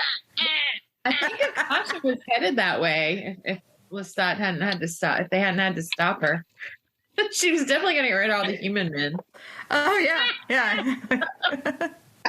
All right, so we are now, like, and he's like, okay, that's my story. You know, oh no, wait, no. So, Lestat does whatever he's doing with Memnoch the Devil. He comes back and he's got Veronica's veil. He's got this veil, this holy relic. And everyone loses their shit. And you know what our mom wants to know? Did you fang Jesus' neck? Did you lap up the blood of the Lamb of God? Did you drink Jesus' blood? That's what the mom wants to know. The most Catholic thing of all. This is the most Catholic thing because he's like obsessed with this idea. And then Lestat gets all condescending and he's like, well, you know, and he's like, just fucking tell me what's going on, you know? And they are vampires. I mean, obviously that would be your question, right? Yeah, I mean, like, if you love beer and you go to the Abbey where they make the most amazing beer, you're going to ask somebody, like, hey, did you try the beer? So if you're a vampire and you met Jesus, you're going to be like, did you drink Jesus' blood? Like, obviously, that's very normal to me. That dude is like, he looks at the veil, he sees the face of God, he keeps asking Lestat, hey. He basically just the fang tip to Lestat, like, hey, like a sip, just like a little bit. And he's like, no, get away. And Armand throws like, shake the hand that shook the hand. He fucking throws the biggest fit where he's just like, I'm done, and like throws himself into the sky. You know, he's like, I'm gonna burn. And you know, he does that thing that Lestat did in Memnoch the Devil where he tries the daywalk and he gets really, really, really fucking burnt. But before he does, he's like shooting up in the sky, just mad. And he gets this weird calling. It is the Appassionata Sonata. The Appassionata Sonata. That would be the name of my sonata. If I had one, I would call it the Appassionata Sonata. So he keeps hearing the Appassionata Sonata. And he keeps hearing this kid calling for he's like, an angel or a devil, I don't care. Somebody get here and like kill this man because I'm tired of his bullshit. And Armand's like, do I hear someone who needs like a head reattachment surgery? Are you a daddy? Are you my daddy? I'm a brother. I'm a brother named Fox. which I find funny. But so he somehow, Mulder. because it feels yeah, and she does make allusions to X-Files in this book, but yeah, she does. So like, we don't know how he gets to this place. No. We don't know if his physical being or if he transubstantiated or what the fuck happened. Now he's having visions and stuff when he is sky floating, you know. Yeah. Just mad at the world because he didn't. He has more visions because Armand will have a fucking vision. I don't even remember what these visions are. Like, some of them are about Jesus, because he sees Jesus and he's like, Jesus, can I bite you? And Jesus is like, oh, fuck you. What the fuck? No. Get the fuck out of my face, bitch. Like, oh my God, why are you so obsessed with me, Armand? Yes. So, and then he just sees Jesus' head come at him like in a cartoon. Just no, that happens later when he gets to. That happens like okay. So when he's sky flying and he's having visions of his dad because he wants to die, he has visions of his parents. He thinks he is going to meet his maker because he has now seen the face of God, and like what else is there for him? And they're like, no. So he starts hearing Appassionata, Sonata. He starts hearing this other like rowdy kid being like, hey. And that's how it talks. Like this weird, like Rizzo the rat, like, hey, somebody come take care of this.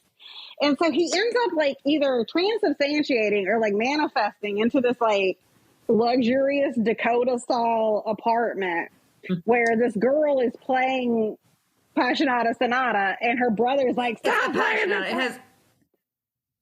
It has an A at the beginning. Appassionata. I like saying it because it rhymes. So this brother, I know. I just like this guy's like wailing on this girl who's playing the same damn song, and this little Bedouin Palestinian kid, topical, is there like smoking a cigarette, like, hey, somebody, come on. And you know, Armand shows up and he's hot, and you know, the little kid named Benjamin. Or if you watch Narcos, this is how I'll only say this name now. It's Benjamin. Benjamin is like, hey, you gotta be either a devil or an angel because you're so damn handsome. So, you know, Armand is immediately in love because somebody says he's handsome. And he's like, well, I'm handsome. Fair. And so he murders this guy. He murders the brother of Sybil, the piano player. And he is going to kill her. Like, he can see into this guy's head, and he is going to kill her. She can't stop playing the one piece, and he has fucking had it. Which, I mean, I get it. I would murder her. I get it, right? Yeah. Oh it is my favorite Sonata, but also at the same time. It's aggressive. It's not like she's playing like just Moonlights and like just something that can be like No. It is like the kind of thing that makes the piano fall apart. It is a big song. Yeah. All right, so Armand shows up, kills this brother who is obviously going to murder his sister for playing the same song over and over. You know, which I understand because my daughter sings the same songs over and over. So I totally get that murder urge. Then he just like disappears again. Lands on a roof in a palace, though, because vampires are dumb as shit. And he is stuck, burned to a crisp. He's burned. He looks like a bog man. He is burned to a crisp, and he is stuck on a roof in a palace, though, for like a month. And he's just like, oh, it's just so terrible. And then he hears this dumbass. This is why men shouldn't be vampires. Because they can't ask for help. He's laying there, just all covered in snow, being sad. He's like, well, I'm healing some, you know. Then he hears Santino and Marius like doing. Not Santino. Santino's been dead. Right? No, it's Santino. No, it was Santino. Was it? Mm-hmm. Yes. Oh, yeah. Santino didn't even die. Oh, God. I forgot that. I'm sorry. So Santino and Marius are doing cleanup crew of all these vampires who, like Armand, saw this veil and shot themselves into the sky, and they all died because, you know, they're loser vampires. And he's like, they're in the morgue cleaning up, like, well, like, people can't know about us. Fucking, like they're having to do. High yeah. Yeah, so they're cleaning up, and he's like, "Oh wow, look at this!" No, it's like a caper. They're wearing suits. Like they are like sneaking around with slightly psychic paper. It's not even like doing real vampire shit. By the way, they're like a dragnet. Yeah, like dragnet over there. But then his dumbass, who is still locked on top of a roof, blocked on top of a goddamn roof, covered in snow, is like, "Well, better not let them hear me because God forbid I ask for fucking help." Like, he's gotten lucky. He's fallen right where the sun doesn't quite get him. Like, and so this man, I assume, has gotten stuck in more than one revolving door for several days. Like, these are not smart people who become vampires. Yeah, we know. He is not the brightest bulb in the pack. I kept saying that. Sharp as a bag of hair, this man. Yeah. In fact, he just is a bag of hair. Yeah, tell the body thief. This very smart con man is not gonna get me because I put some money in my pocket. No, but here's the thing: he's like, I can't let them know because I'm too embarrassed. He knows that for the entire story duration of Tale of the Body Thief, Marius's ass was stuck in some fucking snow. He was stuck in a goddamn glacier, just like this moron. It happens. If anybody understands being stuck in a goddamn glacier, it's Marius. But he's like, no one can know. Oh my God, can you imagine right now? All the glaciers are retreating and all the 50,000-year-old vampires are like, what? What? Oh my God, it's they're just like coming out. They're staggering around, just fucking stupid, just looking for gods, just finding fucking religion. There's some like oh my God, some religions are just suddenly getting a ton of new tithers just because that's who whoever just wandered into the Cro-Magnon vampire just wandered into like a Mooney church, and now that's it. That's just it now. A Mooney church. So he eventually starts psychically calling out, because what's keeping him sane in all of this is Appassionata Sonata. The girl is still playing all the damn time.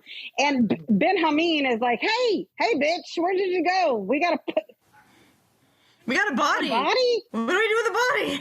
Yeah. Reasonable.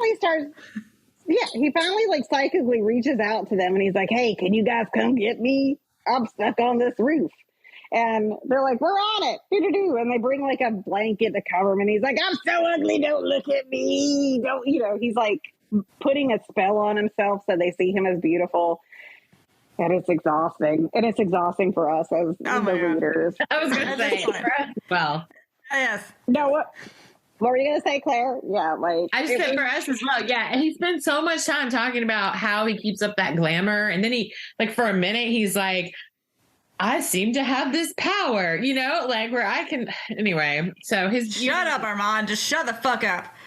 He can actually project his beauty. It's so important to him. Yeah. Maybe it's like everybody has like their thing, like their one thing, and that's just his. It's just being hot. The thing is that Louis has nothing. That's the whole thing with Louis. Dust. He has dust. Like dust bunnies are his animal to call. Like in the Laurel K. Hamilton books, you get an animal if you're a master vampire, and he gets dust bunnies. That's him. And sadness. How does Louis manage to make it through the centuries? All these other lesser vampires, they're sad, fat vampires, just like fail. But Louis, who doesn't even want to be here, just like clerks. I didn't even want to be here today. I didn't even want to be here today. Oh my God! So this. Okay, we know that Sybil is like 25. I looked this up because we have no idea, because this becomes important later. Foreshadowing. Benjamin, I think, is like 12. That seems reasonable. He is not an adult. It is very clear that, by the way, they have trafficked a Palestinian child. Yeah, he's an orphan and all, but they have definitely trafficked this child to be their personal servant. They have slave. They have a slave in New York City. Well, okay, so what happened was all right, so Sybil is like a musical prodigy. She's been playing piano since she was very young. When her family was in Jerusalem playing, they got in a car wreck and her parents were killed. And it was her and her older brother, Fox. And Fox was like, hey, you're really bummed out, and all you'll play is Appassionata Sonata. So I'm good. You know what I'm going to do is I'm going to spend $5,000 on a little slave boy for you that we're just going to steal here from Palestine, Palestine, and he's coming home with us, and he's just going to smoke cigarettes and be like salty and sassy, and this is your little friend now. And so, like, she's very much one of those people that's like in the moon half the time, like, doesn't, she just. But don't worry, she's got enormous tits. Yeah.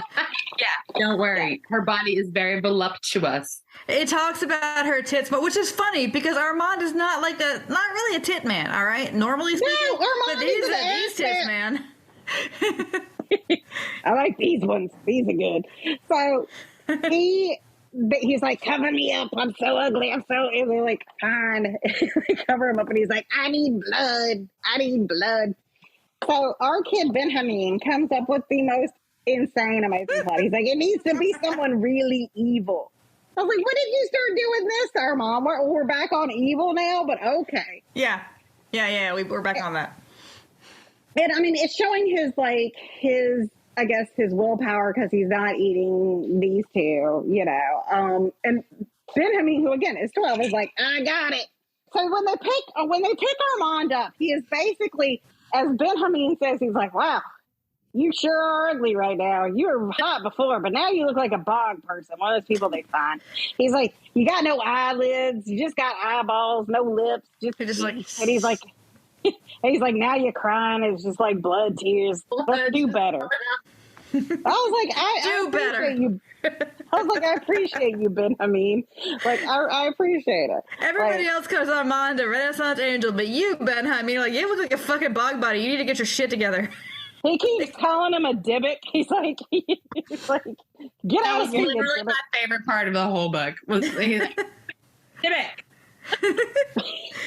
But so Benjamin's whole plot is like, so we need to get a bad guy for Armand to eat. What we're gonna do, so Fox died with some cocaine in his pocket. So we're gonna go find like a crooked cop. Tell him that we have like some drugs to sell, and we don't really know how to sell drugs, so we need help selling drugs. And then we're gonna take him up to the apartment. We're gonna say, yeah, it's under this dude's body. Don't freak out. It looks really gross. Like it's a super burned body. Now, what is their explanation for why it looks like that? They didn't explain that. But so anyway, you're gonna have to move the body because Armand's like.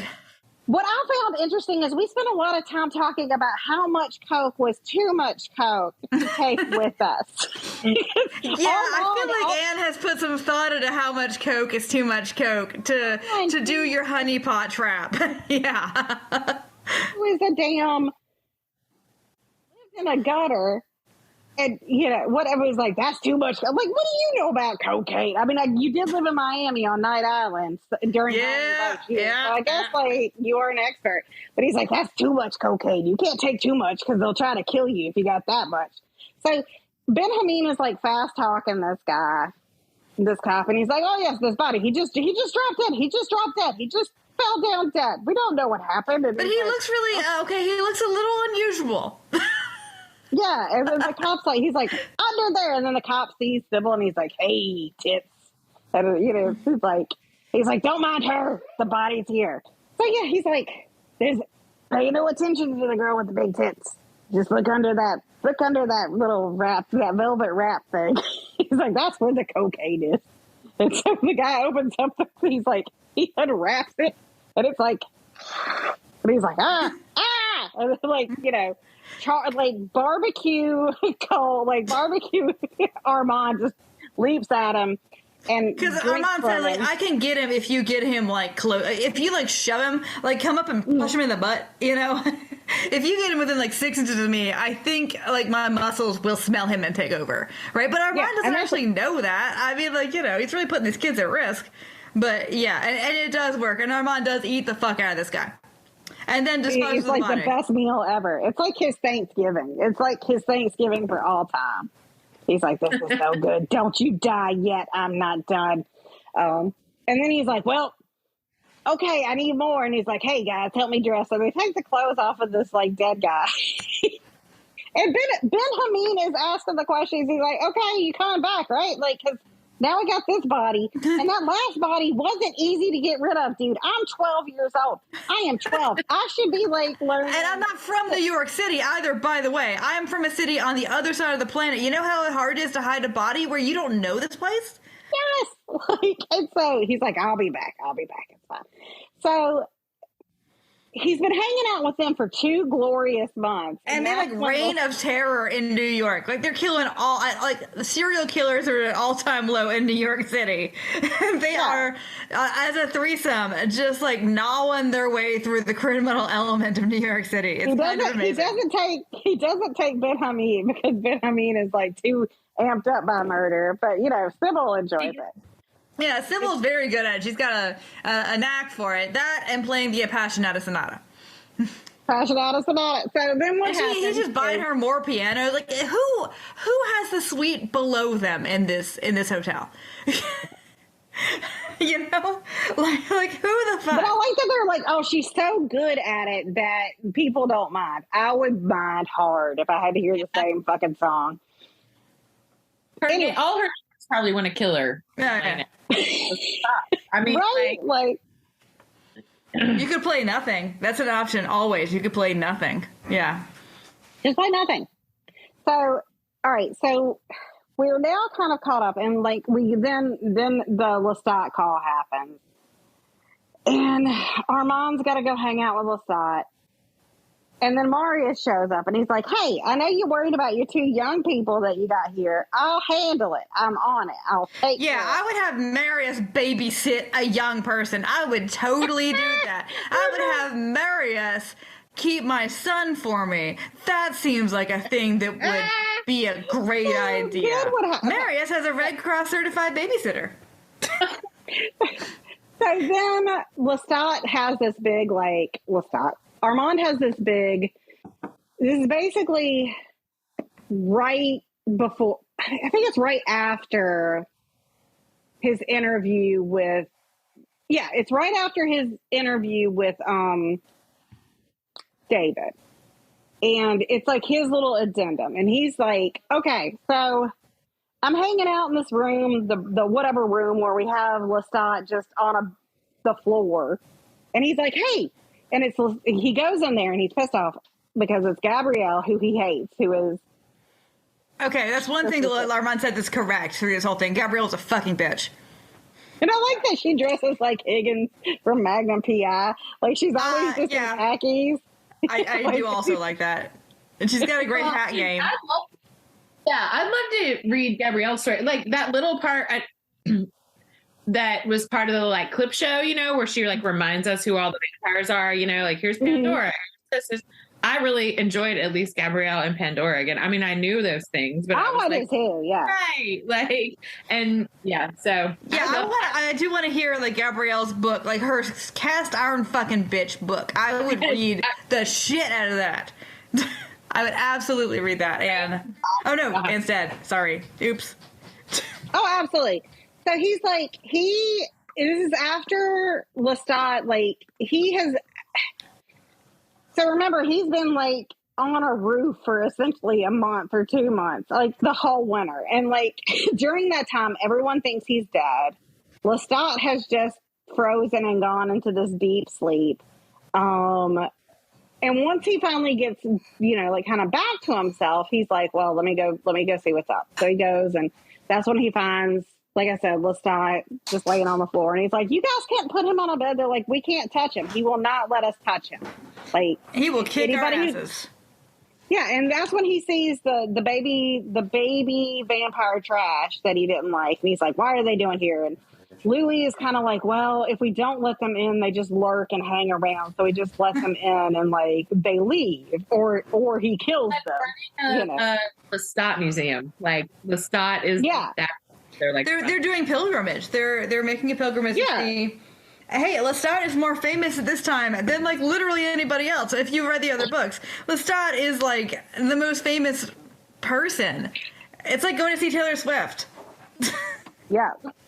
If Taylor Swift were sacked out asleep on the floor of a convent, and you were a fat slob vampire who Armand was going to look down his nose at you, and you were like, I'm sorry, can I just come and regard? But also, like, they do say if people get too close and they're regarding, he'll kill the baby vampires. Like, he's destroyed some of them. Well, they Because don't want they're to like, bite him because, like, he shook the hand that shook the hand of John L. Sullivan. Yeah, Or, I mean, exactly. Jesus Christ, whichever one. Yeah. I mean, okay, so Lestat has now drunk from Akasha, the first vampire. Lestat has drunk from Marius. Lestat has drunk from also Enkill. Lestat has drunk from everybody, including now Jesus horseshit Christ. I mean, wouldn't you kind of want to just like stick a little half fang, like just like a little bit? What you got, Claire? Just the tip. I was just gonna say supposedly because he himself does all that weird, like says that shit to Armand. That's like, well, that's just maybe what I thought happened, and if you drink from me, you just see. So anyway, I don't know. He's very coy with Armand, and you know that Armand is extremely concrete in religion. Armand needs to know, did you see Jesus? And Lestat's like, Armand needs more than that. Armand needs a yes or no answer for literally everything. Armand is the most concrete person.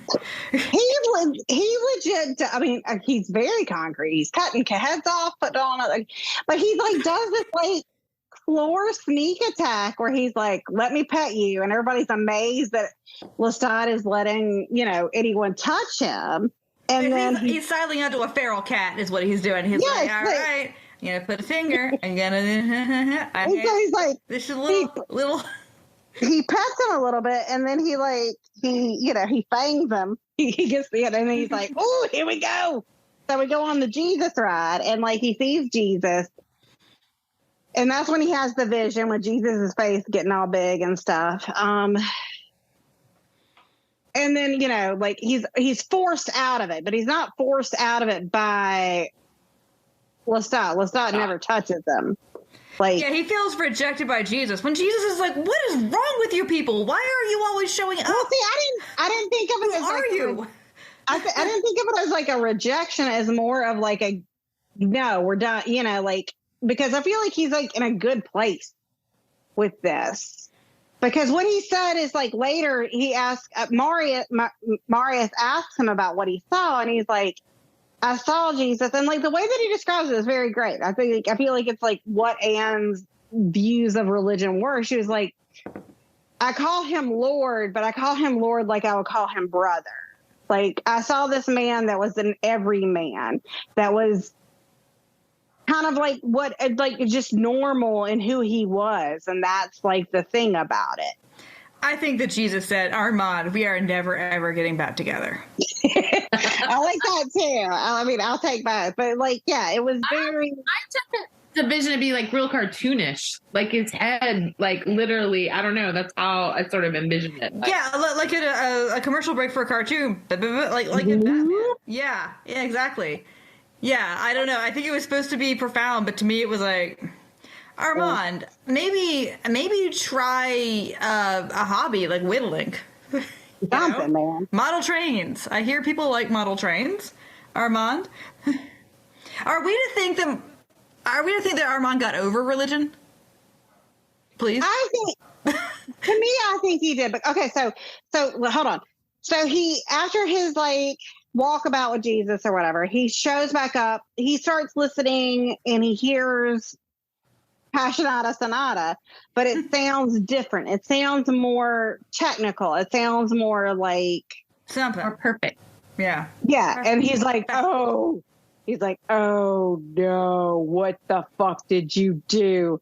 So he like runs to Marius's house, and lo and behold, 25-year-old Sybil, and definitely not 15, but maybe 9 or 12-year-old Benjamin have been turned into fucking vampires.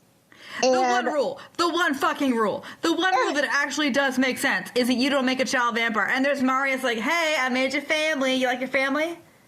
But Marius is like, I made you a gift because if you made them, they would hate you. I made them so they could hate Grandpa. Like, what the fuck? You made a baby vampire, you little fucking shit. But like, and he's like, yeah, he is definitely like, And He's like dad on Christmas morning. He's got his camcorder out. He's like, I got you something. but he's like divorced dad. He feels guilty for not being there for 400 years. I'm telling you. Well, he should be.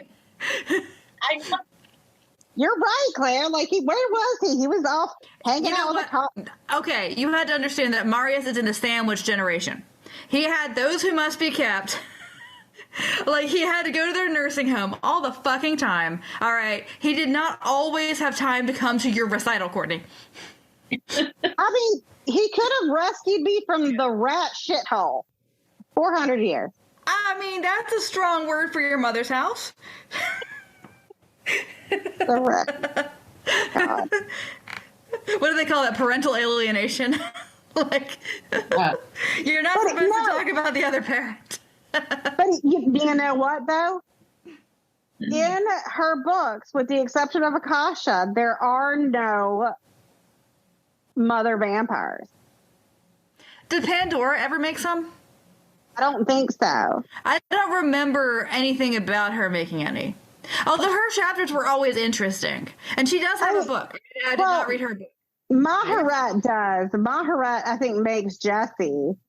But, like... Yeah. She has a whole line. Like, she has a whole family tree. But again, it's all male. Like, yeah, anyway.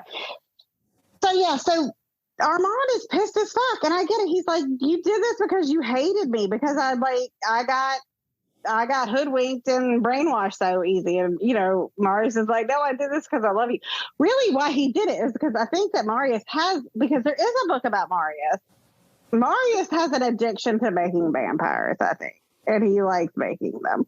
But, I mean, he makes them, and they're very happy about being vampires. And they're like, now we're going to all be together forever. And yay, But then what happened?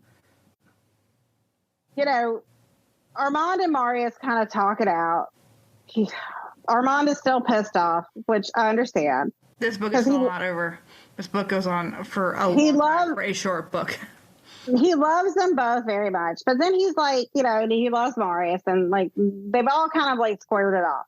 And they're just hanging out. And my girl, now that she's a vampire, can play other fucking songs, which is amazing. Like, good for her. Then, all of a sudden, somebody walks into the foreground.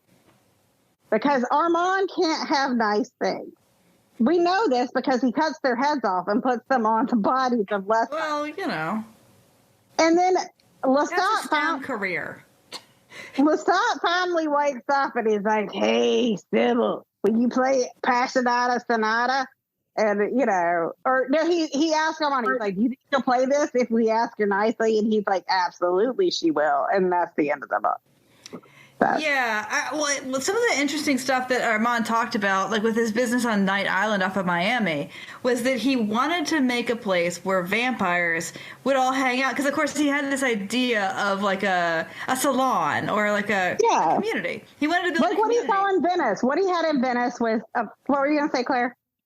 Same thing. Yeah, that he wanted that salon that he had in Venice, pretty much. Or that he maybe didn't even get to really fully enjoy because of all the things that... And he was because he got brainwashed 2 days after he turned into a vampire. And also that he also had in Kiev, he had in the monastery, he had a community there, even though it was a poisonous community. Oh. So he wanted this community, and then like vampires just won't hang out together. They just won't. It's like they're a pack full of bitches, alpha bitches. One of the things that he says, like before they get turned, Sybil and Benjamin tell him that they love him. And he says that this is the first time in his immortal life he has heard those words from a mortal. Yes. Which is, from a mortal, because vampires are always saying the L word. Vampires will drop the L word like a fucking, that cheese thing at the Olive Garden, and they just like, they hit I'm actually drinking... At the end of this book, I believe, doesn't he? Like right at the end, Marius is like, "It's all about love. Like it's everything's love." Marius, and again, we're always coming back to. This is going to go into questions, I think. So we'll, but like, I think that's a good place for that to go into questions. So, because I know we're like, we always go long on these, so it's gonna be great. Yeah, one time we went for 5 hours, but I guess people are listening to us because that's better than listening to reading Tale of the Body Thief. Yeah. So, same, I get it. Yeah, we did that so you don't have to. I fell on that grenade for you, America. And not just America, you can be from anywhere. Venice. Venice. Yeah. You can live in the cave monastery. Like, Yeah, and you can still listen to Body Slippers, yo. Yeah, so who wants to, so these questions, like, they don't necessarily work that great. they absolutely work. We're going to make them work. Okay, go ahead. Big dick energy or big dick energy? Okay, let's talk about dicks and vampire dicks. No, that goes in later. No, we don't talk about sex now. That goes in later because I have many things to say. We're going to talk about personalities now because we talk about fucking when we talk about dog-earing pages. I was so upset. Like, Armand from Vampire Lestat, the book, Armand was my favorite because here is this little Twinkie dude running around in big cardigans and, like, having Night Island, fucking Daniel. Like, he is got private planes. He is living his Golden Girls best life. He is living, and then I know that he was a zealot. I get it. I get that he is basically the snake handler version of a vampire. But like I said, I really do think that she realized that after that movie came out, people were hornier for Antonio Banderas than they were for Tom Cruise as Lestat. And she was like, well, I'm going to do an Armand book, but you know what? I'm going to make Armand dumb as fuck. Because, like, 55% of him is amazing. Like, he's so bitchy. He's cutting heads off. Like, the head thing totally tracks for psychopath. Like, he's just cutting other heads off. Like, he is when he said, I am so beautiful, I understand why people are upset. Like, that is peak the shit I want. That is what I want.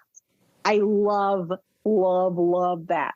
But how do you go from being this person who loves your short velvet cloaks and your, like, basically when you talk about, like, drawing the icon, you yourself are referring to yourself as an icon in a way. Like, you're not only a conduit, but you're so beautiful. You are this icon or this iconography. Like, you are that thing. Everybody talks about it. You go from being this to willing to, like, sleep in trash and just have dirty hair for 100 years. And, like, it was like, she was like, no, he's still the thing. He's, it's like it's like the old showgirl, the old stripper, like, I don't know. I just was like, I wonder if this is Anne Rice's attempt. And I just thought of this as you were saying this. Because, of course, Lestat is a very presentist sort of character, all right? Lestat is the character, is clearly a self-insert for Anne Rice, but also who you would want yourself to be right before the French Revolution, right? So is Armand her attempt at, like, what is a truly medieval human who is brought forward through the centuries? Like, what is the medieval brain on drugs? Yeah. Like, is this maybe her attempt to conceptualize a human who is not full of presentism, who is a genuine, never ironic, like a truly heartfelt person of his time? Is that maybe her, like, try to do over and try to make a person who's like that? Do you think?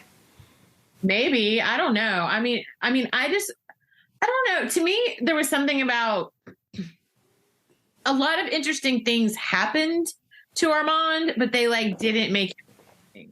That makes sense. And, like, that was the problem for me. It was like, all these interesting things happened. You would be a more interesting person or vampire or something, I don't know, but I don't know.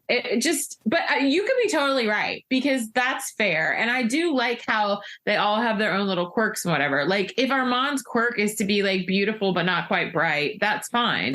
He cares. Like, I'm the dumb one. He's like the Rose Nyland, like, he's the St. Olaf. Right. Yeah, and also, what was I just gonna say about him just, like, being dumb and pretty? Oh, that like, his gifts, like, he has these gifts that we haven't seen in the other vampires, and they're interesting gifts. I guess they have to connect to his religious sort of everything. But he uses them for good, I guess. I don't know. I mean, in a way, it is a bit of a moral tale. Like, don't be this dude. Don't fall for some kind of poison rat fuck religion. Don't do that. Maybe take a bath. Just a suggestion. Don't be this suggestible. But then, like, I don't know. To me, it was fascinating. I found this book incredibly interesting. Oh, I just had an idea, though. Think about what was going to happen to Andre was that he was going to be immured. And then that's what happened to him for 400 years. Anyway, so, like, it's definitely like... and he did go into the earth, Yeah. Go into the earth and everything. And I don't know, all that talk about the religious zealotry from Kiev and everything...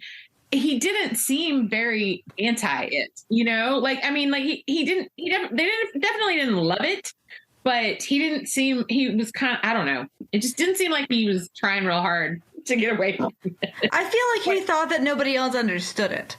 Like that he understood why you would do it and nobody else did. So he felt always misunderstood, I guess, maybe.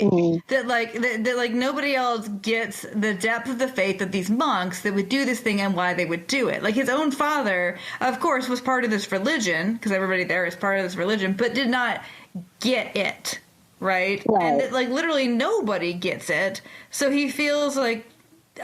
I don't know. There's so much to talk about like the first third of this book is fascinating. And again, if that had been the whole book, like this book we would all be talking about it, especially because it's about fucking children.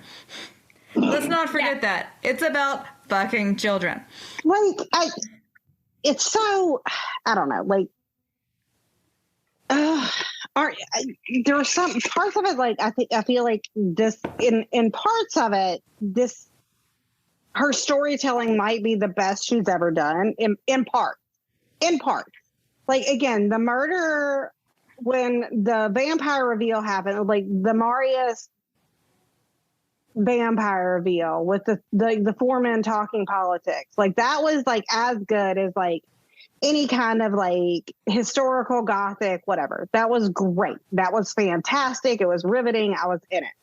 But then like you said, it's like she just never listens to a fucking editor. And like, so she gets unmoored and things and just like goes on these tangents. And so you have this like crazy, uneven story. Yeah, it's so uneven, and which is insane because the texture of like the true, like the origin story, the stuff we don't know about Armand is great, and it tells more about Marius too, who is an interesting guy of his own right. Because his origin story is the thing that stuck in my mind from the Vampire Lestat, like the biggest thing that stuck in my mind, how like they trapped him in a tree. That motherfucker was in a tree. He was in a tree. Oh my god. Like that was insane and amazing and fascinating. And the idea of like a vampire being your religion and all this stuff, interesting. So like, what does this dude do after that? What does he do for the rest of his life? He's inscrutable for most of these books. But for this, you see, and because you have to see his heart, right? A bit. Yeah. A little bit. But so, and I mean, so all of that is so interesting. So speaking of, he ate a guy's heart and then put the heart back in and then spit on it and it like, so back up. This guy. The like the paint under the body guy. Yeah. He just like and like he was like and like I was like, what? He's like, he always wanted to try it because he'd seen Pandora do it, and he reached in the guy's chest and pulled his heart out and drank it. Oh yeah, Pandora's got tricks. Pandora's got like moves. We should read the Pandora book. Maybe that's what we'll do next year. We'll read the Pandora book. But like it's how there's so much texture and richness in this book, but then in service of what, really? Like in service of what? It's what is crazy to me is that she is hands down. I would like never arguing it. Like she is an incredible, indelible, made a mark writer. And her right where her skill lies is world building and character creation, and these people that live and resonate with you and who have resonated with me for 30 odd years. Yes. And I love them. I love these people, but also like I care about them a lot, and I want them to go to fucking therapy. When I read their stories, I'm like, this is insane. Like that's what. So I have a theory about Anne Rice, and I may have brought this up in our other discussions, but I think she is the master of the vignette, but like the long, like the story gets away from her. I swear to God, I said this when we did Queen of the Damned, but it's fine. I'll say it again. But like, why don't you do a vignette about it? Yeah. What you were just saying, Sarah, about like Maurice's story, that I feel the same way. Like his story about how he became a like that shit. I will never forget that shit. Like he got his hooks in me so hard. Or about Makari and Mehmet. Like they're like, you know, these. Yeah, exactly. You're right. She can write a novella like a house on fucking fire. Again, in this one, it was the death of those Venetians. Like that could have been called Death in Venice and been like its own little short masterpiece. And it was wonderful about like the people dancing and them being too drunk to really know that they're in danger. And like, that was masterful. It was fucking just next level Gothic genius. I love it. They allowed her, and I mean, I guess there's a certain point, and of course we've all, as readers, come to this, reading somebody where the editor could no longer pull the fucking brakes on a thing. The second third of this book is a clip show. I cannot stress this enough. He keeps talking about how, yeah, you already know the story, but let me tell it anyway. And I don't have anything new to suggest at all about this, except when I do, and it's the fact that I cut off Claudia's head and put it on somebody else's body for about 5 minutes, but that was ugly, so we don't gotta talk about that ever again. Like, what the fuck just happened, Anne? Like, it was amazing. But you're right. She will write a little thing that will stick in you literally forever. Yeah, absolutely. Like, I think we all remember Baby Jinx. Baby Jinx, and while we haven't done it on this podcast, like, I think all of us can talk about, like, because again, we're talking about the Vampire Chronicles. We all remember like Louis's last night as a human and like seeing the sunrise. So, like, I mean, she does these moments that are so beautiful and masterful, and it's encapsulated in a larger pile of insanity. But like, that's what makes her so interesting, I think. Yeah. Oh yeah, she gives you plenty of material. For sure. And here's the thing, it was like, this was one of the shorter books, and I was like, maybe we'll keep it under 2 hours. But it's like, we still end up, because there's so much to talk about. So much. I was reading this, so I would, evidently, I'm an old lady, and so even on vacation, I wake up at 5 o'clock in the fucking morning. Went to Disney with my family, and I wake up at 5 o'clock in the fucking morning and get up and read this book, and I'd just be texting everybody, you would not believe what he said happened to Claudia. You guys are not fucking ready for this shit. Oh my God. Like, you know, religion, like, what the hell? You know, I mean, that's why, like, it's worth talking about her. If these books were just, like, bad or just soapy or whatever, they'd be boring. And she does really good research with them. Like, again, the monastery of Caves, which is a real place in Kiev. And then, you know, she talks about when they go to Florence and like Botticelli possibly burning, you know, paintings in the bonfire of the Vanities. Oh, no, he burned almost all his paintings. Yeah, like Savonarola. Yeah, he was a complete like acolyte of Savonarola. But the texture is there.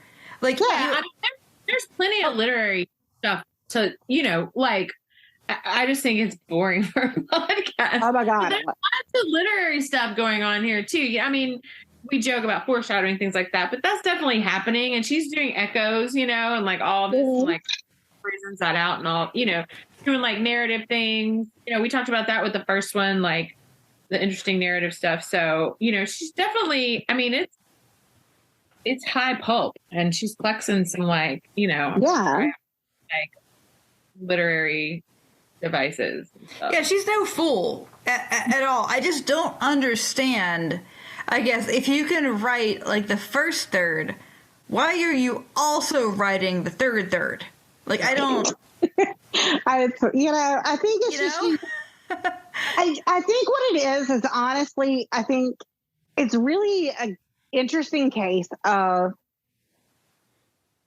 I think what makes these books, some of them, so fucking special and spectacular and successful is the same thing that makes some of them so terrible, is that she is completely in love and enamored with this world.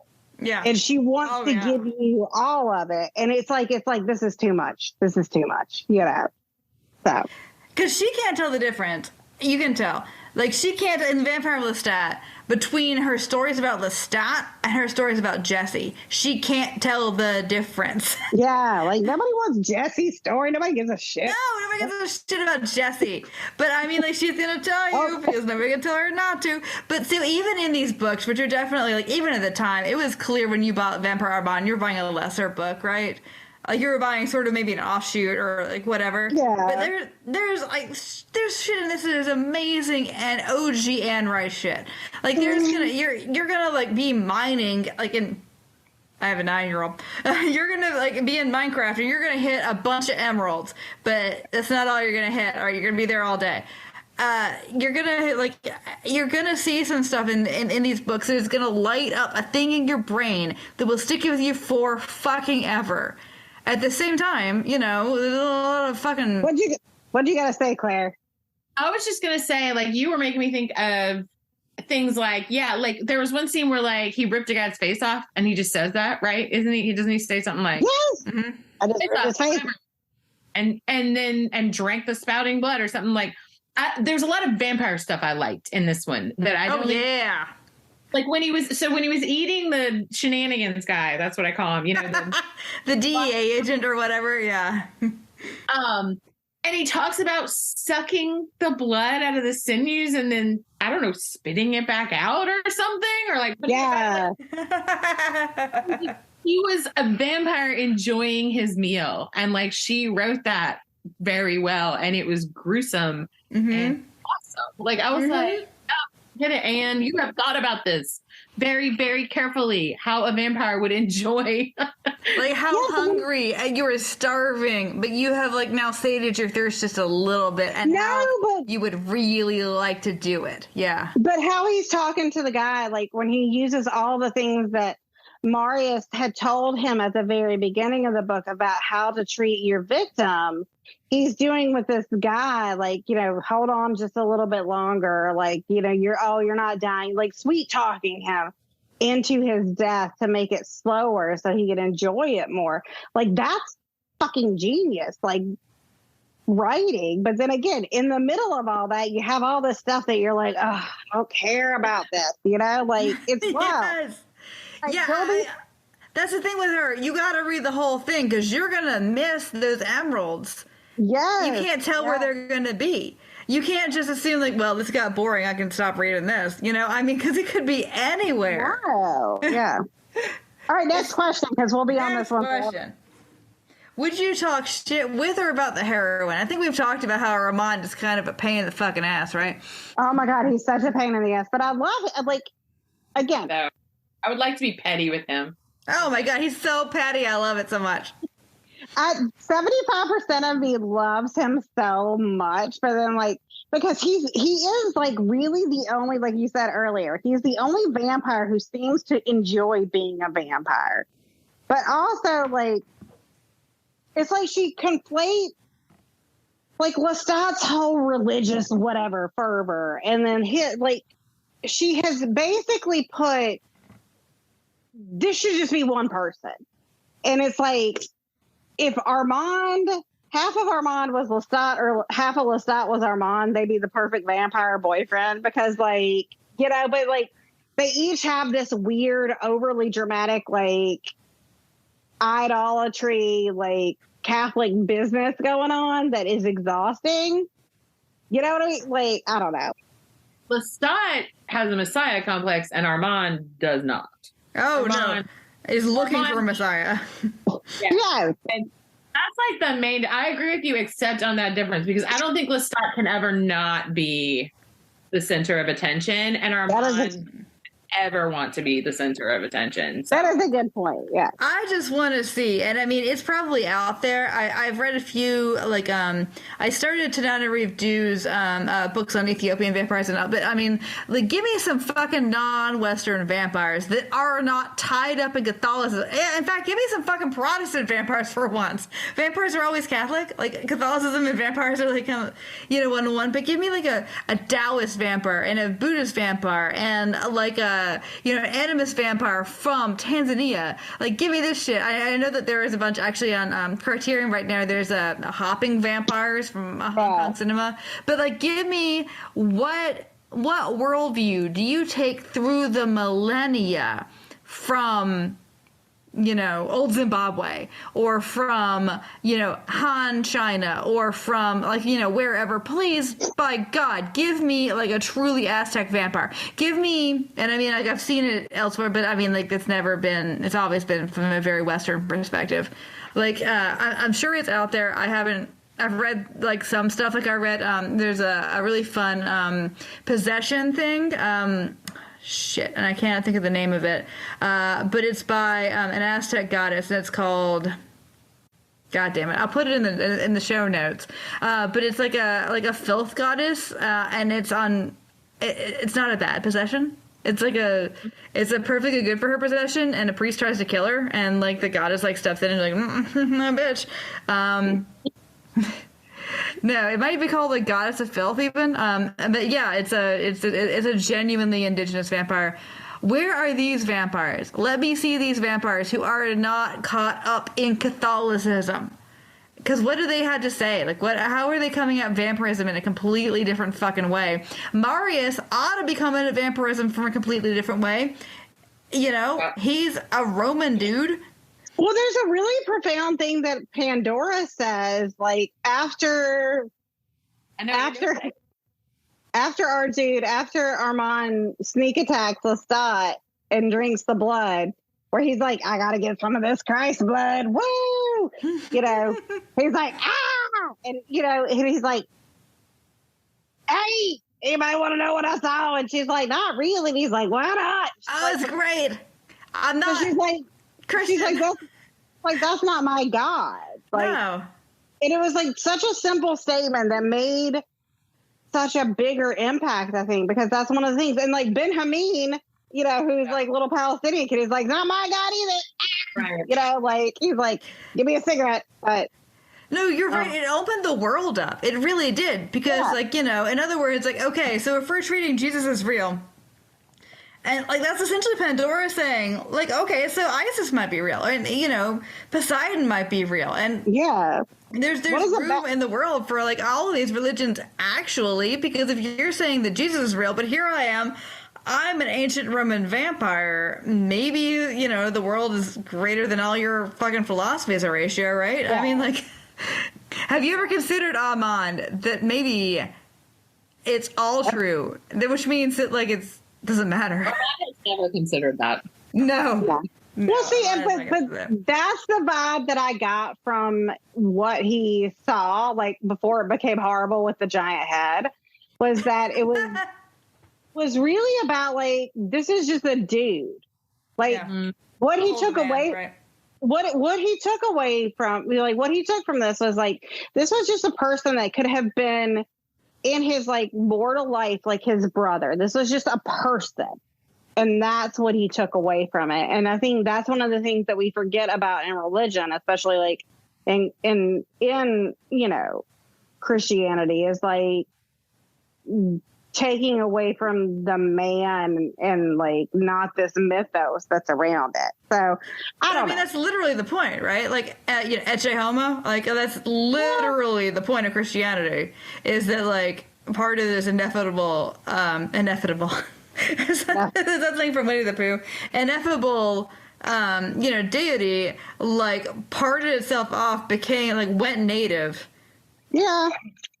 Became human in an extremely human way. That's why I think it's so insane. The Catholics are still mad about the Last Temptation of Christ, which is the most sincerely religious movie. Like the we mad about a lot. We got a lot to be mad about. But anyway. Like that's the most take your religion sincerely movie. Like that's the thing. That's what you thought. Anyway, as we've talked about Willem Dafoe, that man eats pussy like it is his full-time job. All right, so we would all definitely talk shit about Armand. What's our next question? Bechtel the bitch. Oh, Lord. There's never that many women in Anne Rice books, and that is a little weird, right? And they're around. They're around about women because, for instance, I was telling you all that book Merrick that I read half of, or listened to half of. Like, it's about a woman. The name of the book is a woman, her name, and then she barely in it for like the first time.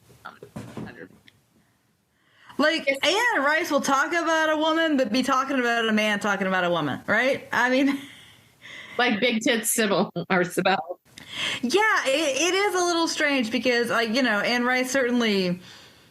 Like, her women, like, Pandora is, a woman of the millennia, a child of the millennia. She is as powerful as the men. But yeah, she's always talking about the dudes. Like, her default is never a woman. Her default is a guy. I think then again, I can imagine if you're trying to write a book about historical vampires, it is a fucking bummer to write about a girl, right? Yeah, like it's harder because especially if she's going back that far, like women were treated even worse than the men. Mm-hmm.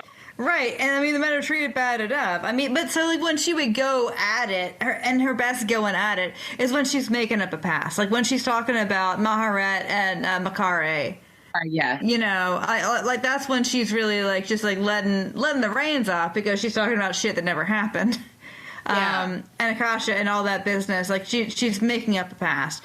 I do appreciate her past as a legitimate past, but yeah, like I do kind of feel like that her default is always set on men, and I wish that it weren't. I think that you could tell very interesting stories about women vampires, even historically accurately. I want to know. I love that she hates Gabrielle, because me too, bitch. But I still want to know more about Gabrielle. And y'all were on me about hating Gabrielle back in the day, but maybe y'all have come around to what a bitch Gabrielle is. I love that she's such a terrible mother. Like okay, let me rephrase that. I love that a woman is represented. Even a supernatural woman is represented as not being like maternal. Okay. Yeah. I do. I get that. I mean, I agree with that. Isn't it nice if you don't have to be an Earth Mother all the fucking time? But I just enjoy that she just gets to be whatever the fuck she wants. And I like that she's running around in these safari outfits and doesn't give a shit about what she looks like. Like, that's kind of a cool, like, I don't love her, but I think at the same time, like, that's what's important about her is that you're not supposed to love her, like. I love that Armand hates her. Like, just fucking cannot stand her. It's great. I love it. Because, I think everybody else is kind of dancing around Lestat like, oh, your mom came today. So, interesting to see her. I love his little caddy, like she's in her usual khaki. Like when he he is such a bitch. He is such a fashion bitch. Oh, when it comes to consent, is this book more Robin Thicke or Marvin Gaye? I don't think a 9 to 12 to 15-year-old can possibly consent to literally anything. They also rape Bianca. I always call her Bananka, but that's the breath spray. Yeah, I feel like you can't even like these books are so and like I feel like she's really trying. I feel like she really was trying to like encapsulate what it would be like for a young person with no agency during this time period. So I appreciate that. But also, like, it is upsetting. And so we'll just leave it at that. We'll just Well, and then of course there's the issue, like, is it possible for a human to actually consent to being made a vampire? Well, is informed consent really a fiction in that sense? Like, to live forever. I mean, the best one, I guess you can say, is David, because he had spent a lifetime studying these things. But I mean, like, yeah, you can't consent to being a vampire. It's not possible. I mean, at the same time, though, can you really consent to having a tattoo? Like, because you don't know what that's going to be, but you get one anyway, so. Well, yeah, but I feel there is a question of skill with that. Also, both of those things at all times. I said I can consent to both of those things at all times. I got it. I'm good. But yeah, this book is rapey as fuck, and you should know that if you want to read it, because it is distressingly rapey. I was like, again, if the thing hadn't been in there about the thing and about like being too young, I'd have been all in it, because like finally you're giving me vampire business, and that is what I was wanting. I appreciate that Marius, for all intents and purposes, is DTF. Like, he is DTF. It doesn't matter that his vampire dick doesn't work so good. He's still kind of like. All right, let me add in a further question. Would your 12-year-old self have dog eared 8 pages? Because I have thoughts about vampire sex as it is presented in this book. This is the first book, yeah. Like, Anne Rice is all about pressing your icy white chest to somebody else's icy white chest. That she's really into that. But, like, she has not gotten into the details of vampires before. Now we're not, like... Just that the dick doesn't work. Okay, she said that, but she hasn't said anything else. Now, my question is, her assumption is always that a vampire is a top, I guess? Because, like, okay, so if you can't get an erection, that does not actually preclude the vast majority of the things that you can be doing with another person. Like, okay, but what is he going to do to Bianca? Because, like, he finger bangs her, and, like, she has a perfectly lovely time.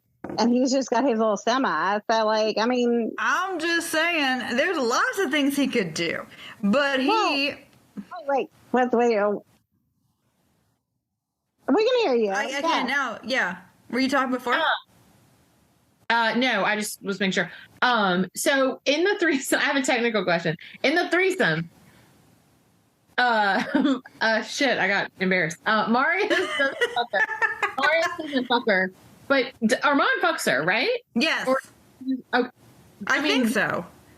No, I thought that because they're both vampires at the time, right? Oh, no, you're right. I'm sorry. I'm completely wrong. No, but he gets naked, though.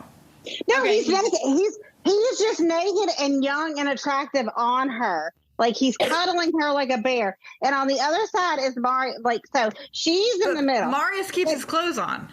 He keeps, but he's also more marbly white than the other. Like, so, okay. But he does a weird thing. No, he gets like a little bit of her blood on his face and looks a little more human. But because our dude is a baby vampire. Baby vampire, he's laying like this. He is on the right side, patting. Marius did some sneaky attack, like drinking of her, like, lymph nodes or whatever, and he's like looking a little pink. He's on the left side, and he is finger banging. He's got his clothes on.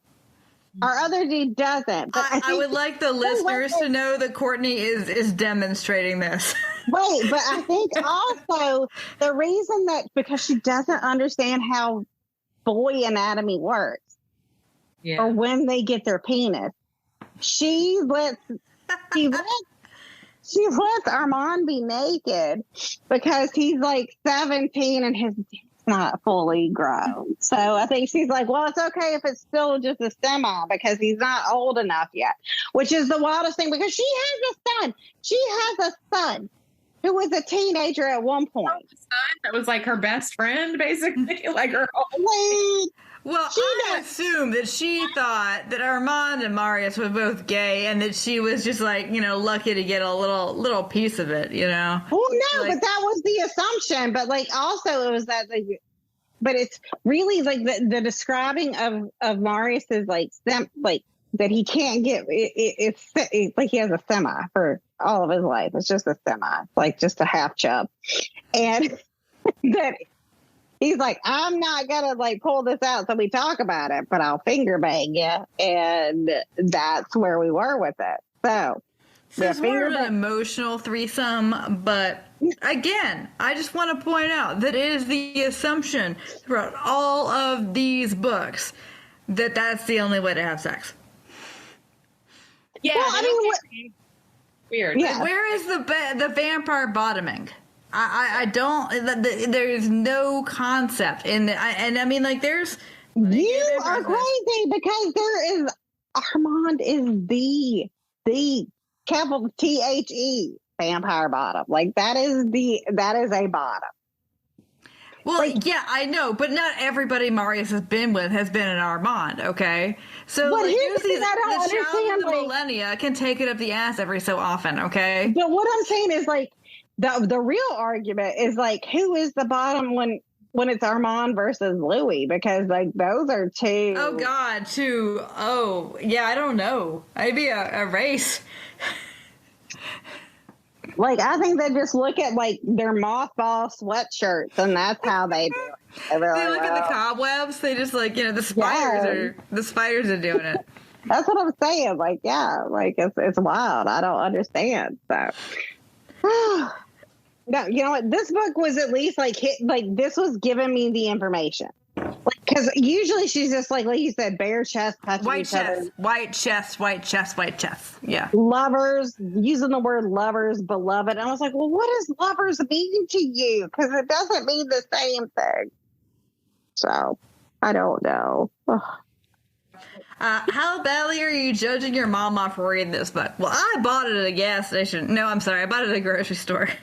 Everybody read this book. The thing is, you were like, I'm done with these fucking books. You're not getting me again. And right after Pale of the Body Thief. And then we were all like, well, I want to find out about Armand. What can you guys tell me about Armand? It is like, what's her face? If it's like Stephanie Meyer, like, try to put out that Edwin Cullen book, like the one that was like from his perspective. She did.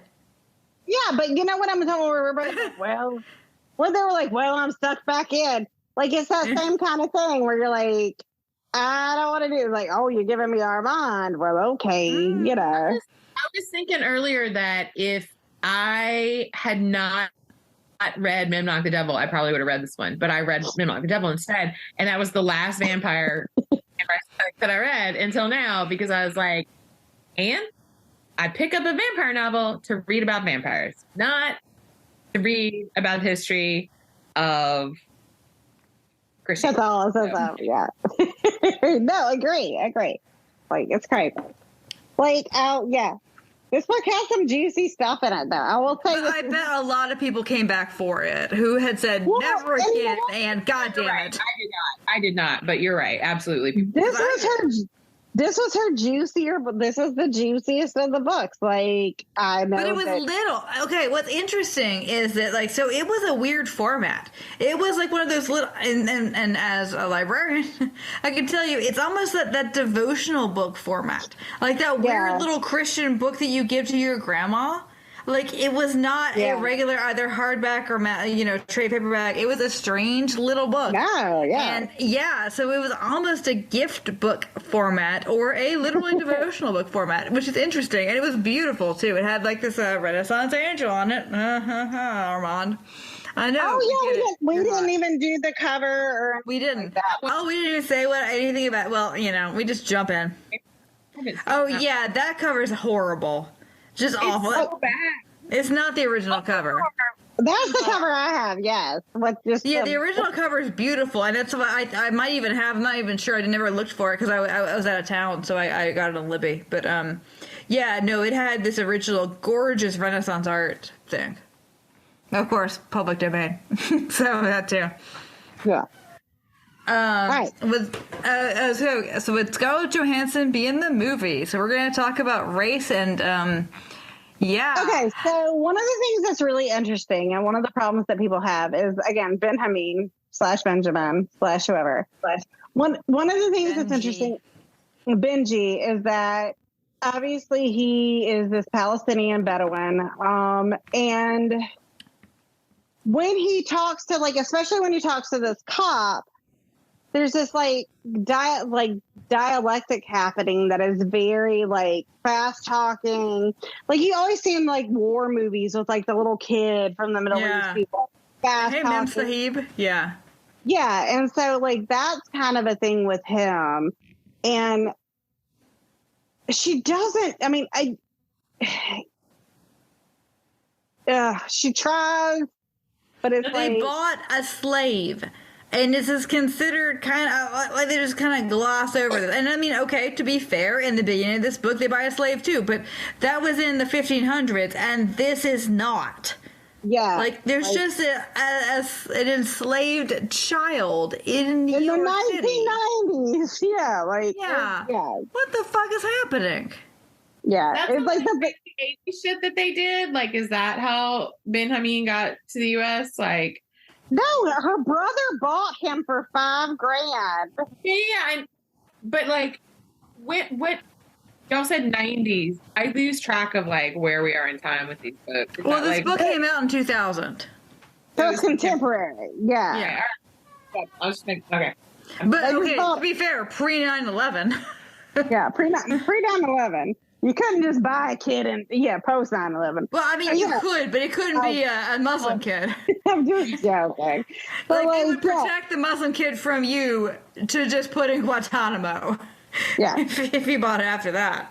His name is Ben-Hameen Muhammad. Like, so. It's weird and gross and everything about it. Like, there's nothing about it that's not weird and gross. The child gets made into a vampire, and that's like the least weird and gross thing about it. He also doesn't want to wear, like, I appreciate too, like, I mean, again, I don't know, this isn't my own, like, you know, she like always has him in traditional Bedouin clothes, and he doesn't want to put on jeans and stuff. I don't want to say, because I don't know what a child who had been bought as a slave from Palestine, who was a Bedouin in 2000 and whatever, would have said. I cannot answer to that. But it does seem weird that he's just trotting around like he's in Casablanca. I do like that he's like going to the finest, like the most like luxurious New York dining establishments in his little outfit. Oh, like, AnneRice also apparently hates smoking, because you can tell from Ben-Hameen the way that she talks about cigarettes and like him smoking is hilarious. Number one, if he's 12, yeah, that's gross. Of course. Yeah. Like, there's one point where like Armand thinks or like narrates like his lungs must be ashes or something like that, and I'm just like, says the vampire, you know? Like, yeah, like, well, how did you get your opinions on tobacco like centuries after, because like tobacco's a new world product. Okay, so I want to hear how Armand learned about tobacco, how his opinions on tobacco were formed. I want to know, quite frankly, how upset Armand is that he's never had chocolate. I mean, like, I want, like, what? Yeah. Like, what? Yeah, exactly. Like, Armand cannot decide where and when he's from, I guess. Okay, but also, if we're talking about the ScarJo question and like race and diversity and whatever, is that I had no idea before this book, like, other than we were talking about Antonio Banderas or like however we imagined Armand, you know, in the other books, like, we don't know where he's from or his origin. Like, that's the whole point, you know, like he has this mystery. Yeah. And then like, of all of them, I would not have guessed Kiev and like Ukraine, you know? Yeah. I would not have like thought that like that's where he's going to be from. I totally assumed like Asia or Middle Eastern or Africa, you know, North African or something like that. So I thought that was. Well, he was always described as redheaded, wasn't he? In the like book. Red curls? Yeah, in the but books. Like dark, it was like red, like dark, like brown red. I don't know. I think also I was just putting him into this area. Yeah. That I saw from, if that makes sense. And because in the movie, in the Queen of the Damned movie, because he's described as like a redheaded cherub all the time. You know, like, which is of course, like, you know, ironic juxtaposition with the fact that he is like this evil whatever. But like he shows up in that movie, and I didn't realize it was him. My husband had to point it out to me that like he's this weird redheaded sheriff. No, oh whoa, it's weird. It is truly weird. Who's supposed to be Armand in that movie? Or which movie are you talking about? Queen of the Damned. Yeah, okay. I was just making sure that's what we're talking about. There wasn't enough I wasn't aware of. Okay, gotcha. Yeah. It's like, I was like, no, that's not Armand. And Paul was like, yeah, that's obviously Armand. Like, no, absolutely not. No. The character or the actor who plays him in the show. Oh, we gotta talk about that shit. Yeah, but that is more how I pictured him. Like, not that dark skin. I mean, if we're gonna talk about skin tone, like, not that dark skin tone, you know. But that is more how I pictured him. But like, I wonder if they decided to just go with Antonio Banderas. Yeah, who they have to play him in the movie in the show does not make any sense that way. Yeah. And I was like, that can't be earlier on in the show. Nah, I can't. We'll get there. We'll get there. I have notes because our mom would never. Anyway. Never. Okay. Where are we at? Do we have anything else on ScarJo?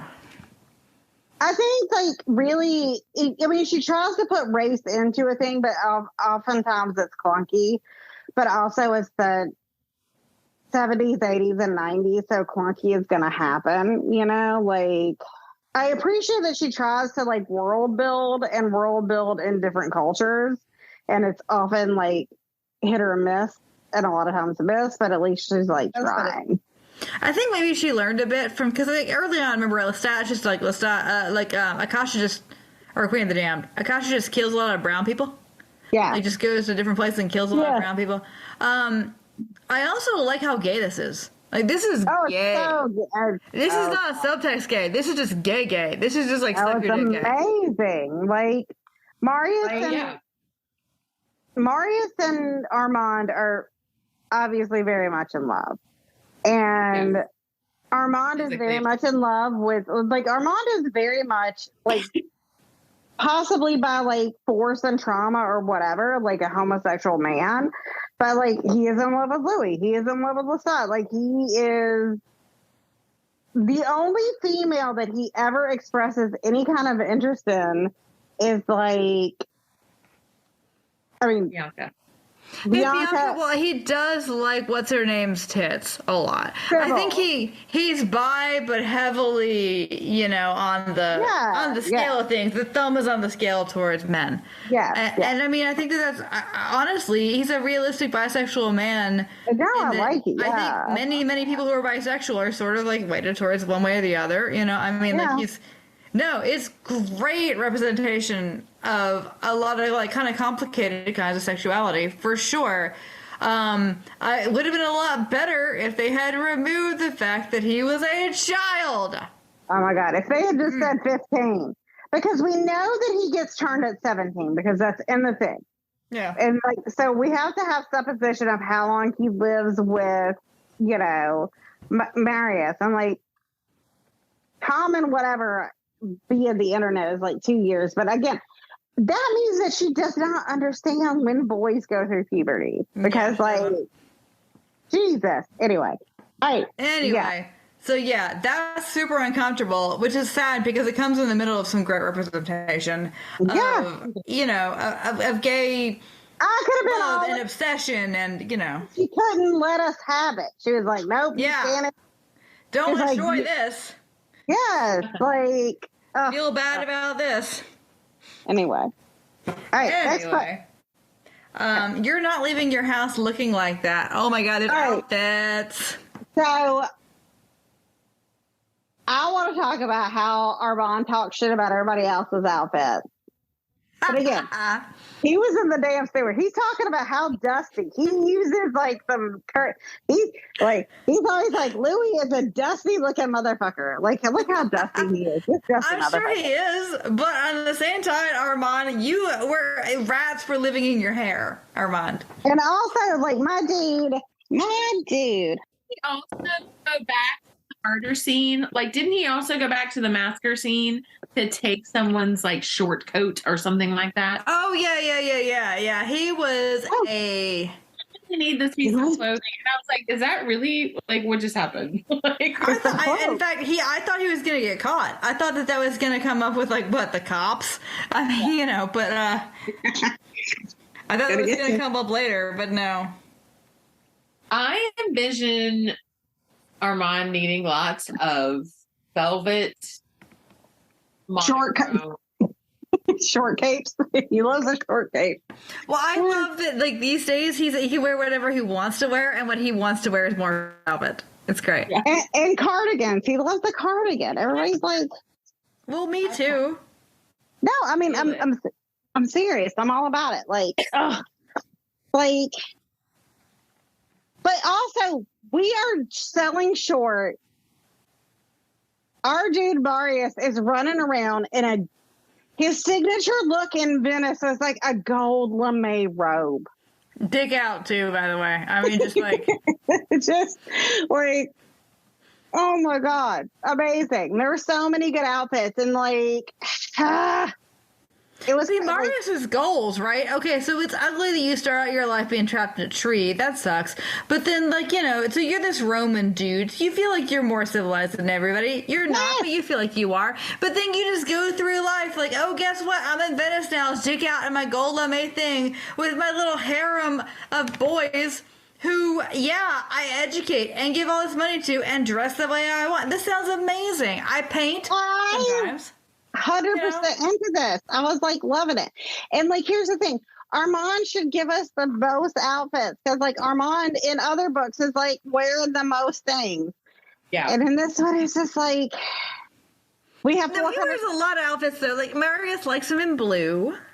So he wears like a lot of blue kind of jerkin kind of businesses that like, outline his little waist, but he's still wearing his little short cloak because, he loves his little cloak. He loves his little baby cloak. But it's more about the hair.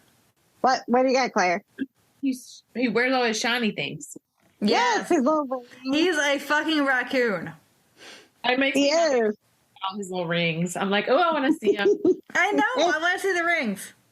And he has enough rings on his fingers that he could give them to his family in Kyiv and to like set them up for life. Yeah. That's how many rings he has. And then like even even in his contemporary whatever, like you said, he he's an Ascoti kind of guy. Loves outfits, and I love that for him. I know, but he loves his hair so much. He is obsessed with his hair. Yes. I did. You know what I did enjoy in this book, and this is something that comes into like the series that we can talk about that they do really well, is like he talks about like when he's hanging out with Louis and stuff, like how he would cut his hair every night to make it fashionable and like that it would grow. So I enjoyed that, like talking about because for Claudia, that was a source of great pain, that she could never change her hair. Right. But for him, he just cuts it and then it would just grow back the next day. Like it wasn't. Just get on with your life, right? But then you're not, 7. No, exactly. That's why you shouldn't make vampire babies. Yeah. No, we already did the dog ear pages. What pairs nicely with a dumpster fire? Well, it's got to be some communion wine, right? I was gonna say like some kind of Venetian, like No, this is about God. You're here for God, motherfucker. Amadeo, beloved of God. We can't just order communion wine. I mean, I could. We can't? No, you probably can. I don't know. You can order library shit. You probably order church shit too. Well, I do know. It comes in the big like jugs. Like that's communion wine, right? That just comes. Are you talking Charles about and James?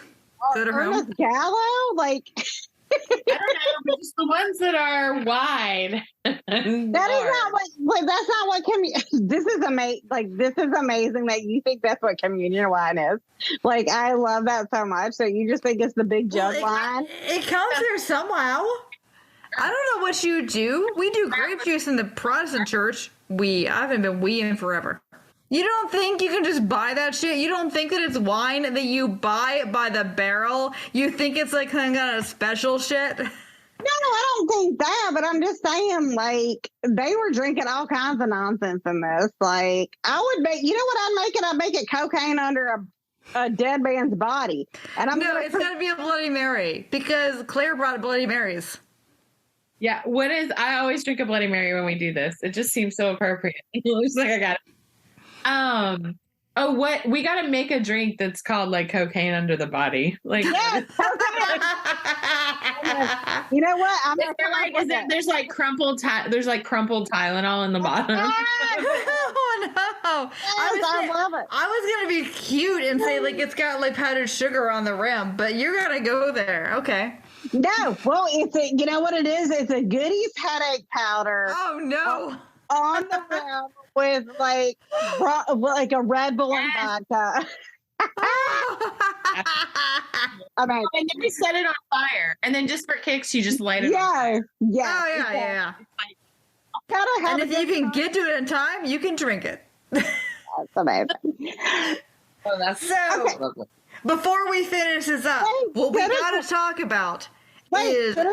should a person that's in the 21st century, should you be being in the 21st century read this book? Which goes into what we're going to talk about with the new show, the new series. So I don't know. I mean, I want to say yes, because like we talked about, it's like in Minecraft, you find an emerald every like so often, but like should you be digging anymore? I don't know. I found this fascinating. I found so many emeralds, but also so many emeralds that I had to like take my little chisel and chisel the shit off them. Like, I didn't know how to take it, honestly. I don't know how to answer that question at all. I do think that there is an interesting discussion to be had about this book as it applies to the AMC interview at the Vampire show. Yes, so let's talk about that. Yeah, so we're done with this episode. If you have not watched season 1 of the show, which is all that we have watched, you should stop now if you don't want spoilers. If you do want spoilers, keep on. What do we think about what happened with Armand in season 1 of that fucking show? Well, I have a lot of opinions about the show. Mm-hmm. And okay, so so Courtney and I, go ahead. I mean, it's been a while, but Courtney and I have definitely talked about this, but I'll just say that there was a point, speaking specifically to that character who turned out to be Armand, there was a certain point in the show where I was like, that has to be Armand. I did too, but then I was like, okay, no way. Yeah, because I was like, otherwise, because there were these hints that he was important, but then blah, blah, blah. Yeah. Chekhov's gun, right? Yeah. Exactly. So I was like, no, he's a red flag or a red herring. And I was like, wait, he's not. So anyway, at some point I was like, that's Armand. So the reveal wasn't surprising to me. What was surprising to me was that he was not 17 years old, because I'm sorry, but no matter what you do, if he's not a teenager, I cannot go with you. Like, I don't know. I was just like, no, I can't. So. But maybe it was that kind of thing where people think that they know on TV what 17 looks like, and it is not what 17 looks like. Oh my God. Because you teach in college, you know what 17 looks like, and that is fucking not it, right? Right. Well, I have a 16-year-old and I teach college students. So I'm like, I know that age. Anyway, that man is beautiful that played Armand, that played the doctor. Oh yeah, he's hot as fuck, yeah, but he's just not Armand. Also, he's ethnically, now that I know, not correct. Well, and he's not correct in either direction. So if you go with Antonio Banderas, that is a swarthy Spaniard.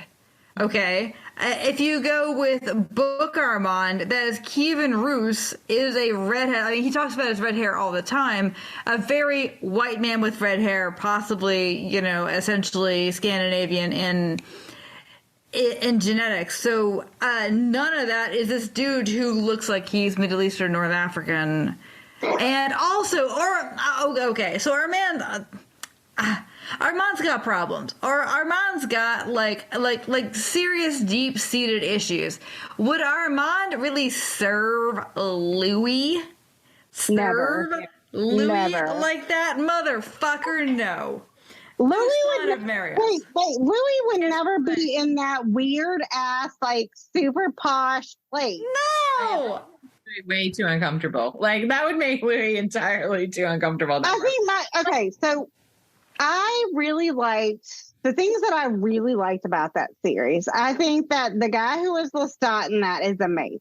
Oh my God. Yes. 100%. Oh, I love him so. He is so fantastic in that role and so amazing. I think that the guy that is Louis is amazing. Their relationship is 100% their relationship. Yes. My main problems with the series is one, that whole thing with Daniel being, like that whole situation, and Louis being in that super fancy like Dubai like place. My other main issue is like Claudia and her terrible accent, which we have talked about. Well, I mean, if you're a Southerner, you're kind of used to that, but holy shit, y'all, that's a real bad accent. I like the actress a lot, but that accent is really bad. Like, I'm glad, like, it was so off-putting that I'm glad they replaced her. And then my other issue with it was this weird, and I think because Anne Rice was so meticulous about writing her vampires and writing what their relationships were. I like when Lestat became this like battering spouse. I was like, yeah. See, I bought it. Actually, I thought that it did not jive with Lestat's character. Of course, Lestat's not going to tell you that. You see a lot of this shit from Lestat's viewpoint, right? Lestat has a different impression of himself. Well, no, but I mean, like, I can appreciate this being from almost like Louis' standpoint, but it's like this insane, like almost killing him thing. Like Lestat is too whatever about his possessions and would never, I'm not saying that it's right or wrong, but he would never do that to something that he considered beautiful, like. I don't know. I think that he would. I did not. That was not my issue with it. I understand why you would say that. I think that your viewpoint is totally valid on that. I just I thought that their take on it was legit. I also thought it was really interesting. Of course, like the big change is in time periods because they didn't want to deal with an enslaving Louis. I'm sure it was part of it. I am dying to know how they deal with the theater of the vampires in like World War II. No, so I've seen like the previews and things. It's going to be post, like the theater of the vampires is like post World War II, like that. Okay. When they're putting them. I don't know what to expect from that, but I can tell you. I mean, like I thought that the inclusion of race as a major factor in this was really good. No, I like that a lot. And I like both of the actors, but I did think that their relationship portrayed as abusive was. I can see how you could say it's not, but I also thought that was a good and valid choice. Oh my God, that last episode pissed me off so fucking much that I hated the series just based on that. None of it made any sense as to why they would have done any of that. None of that. If you don't want to be caught as a vampire...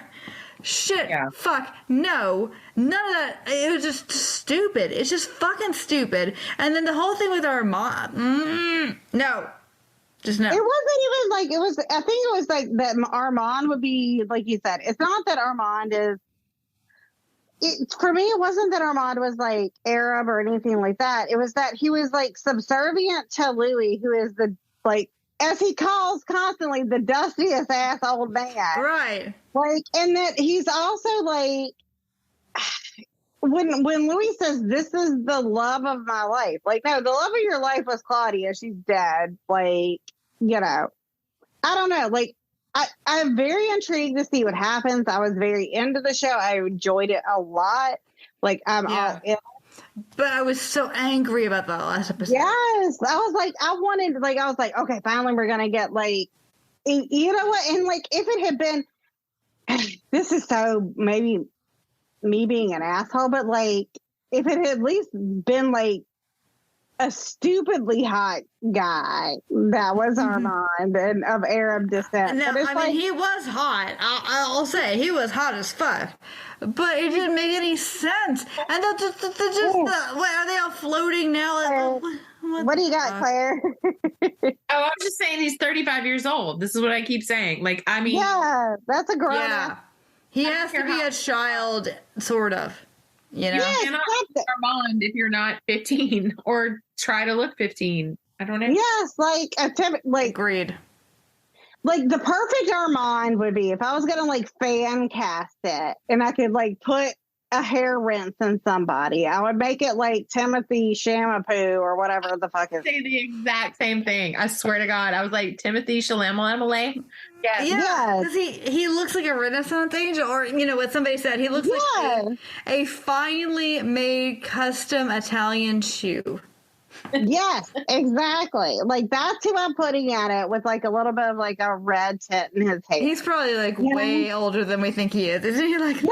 I mean, but at the same time, he has that face where he can be young, and like it's young without giving gross. Like Yeah, because you want to know that the actor is 35 because you don't want to throw the fuck up. No, exactly. Like, but you want them to have this like like eternal youth. Yeah. Yeah, like so it is absolve me, please. The studio system. It is very interesting. Like this whole like I don't know. I'm so glad that like the show like that she's getting a little bit of a renaissance. Yeah. Because like these books were were transformational and important to me in a way that I don't know if I can really. They can make Anne Rice series forever, and I'll watch them. Like, like the Mayfair Witches one. I didn't think it was great, but it wasn't terrible, and I'll keep watching it. Like, I don't know. Yeah, it's fine, but I mean, like, how can they make a million seasons of like I don't know, Prison Break or whatever the fuck they make? Like give us this, give us a thing. And it's not always good, but like that doesn't mean if it's not good that you don't stop making it. Just keep making it, because it was. Yeah, I agree. It was really super formational for us, and I don't want anybody to think that just because we rag on the fuck out of it, because Tale of the Body Thief was really fucking bad. By the way, it was a terrible book, and I'm so glad, Jacob, that we could take that bullet for you. One day I will come to your house and I will ask of you a favor. And you're gonna fucking own up, because I can tell you what, I read Tale of the Body Thief for you. But Jacob, that doesn't mean that I hate her. I love her. I love her more. The more shitty fucking Anne Rice books I read, the more I love her.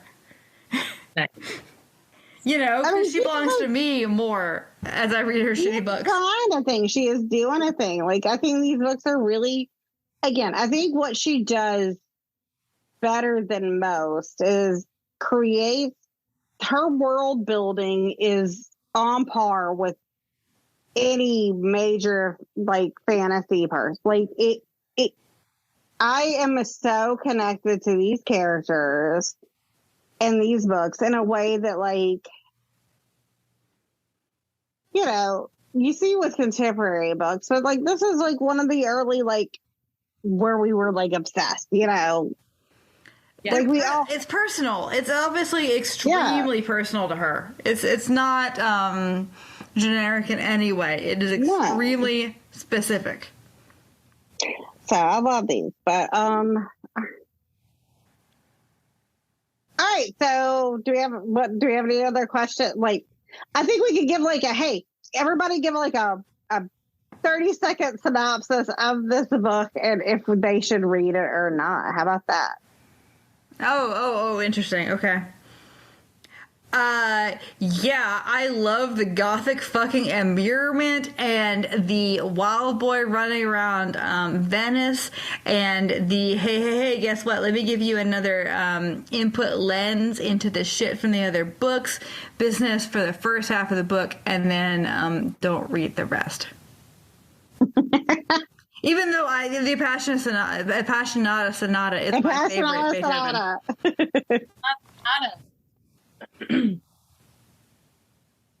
Oh, is it my turn? Yeah. Sure. This book is fun. It explains Armand. Didn't love it as much as the other ones. It really just made me want to read the Pandora book. Yeah. Yeah, But I'm curious about that. And then be grumpy about it too. So who knows? But anyway, it's Armand's story. I just think it could have been better. Okay. I'm done.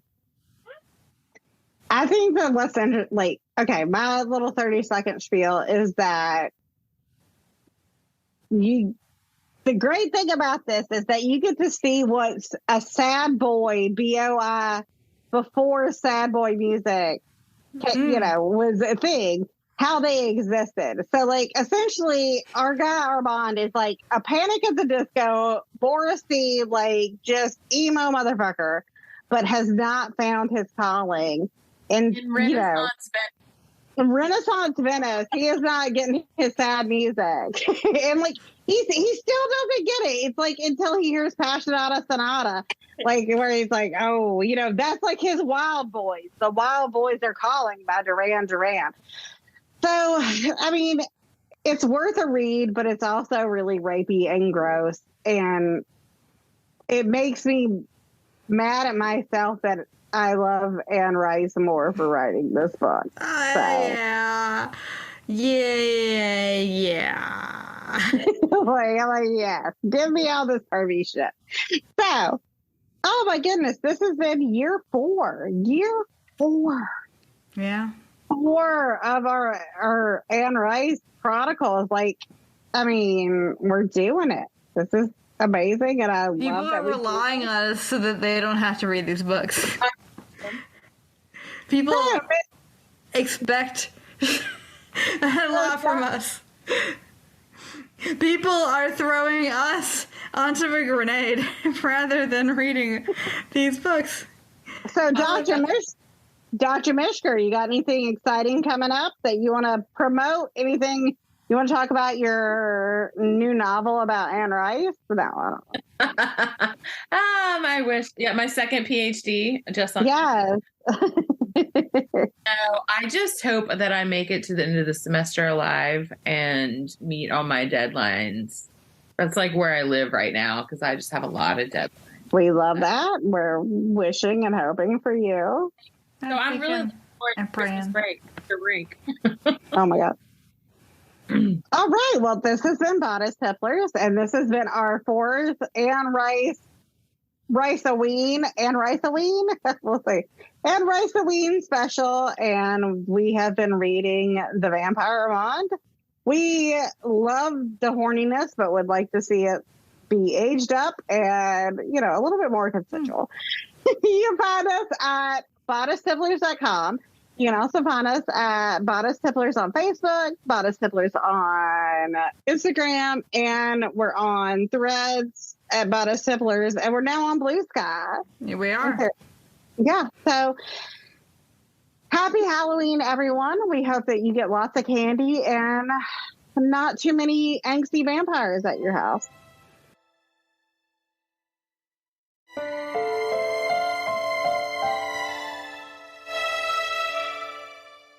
Bodice Tipplers is part of the Frolic Network. Find more podcasts you'll love at frolic.media/podcasts.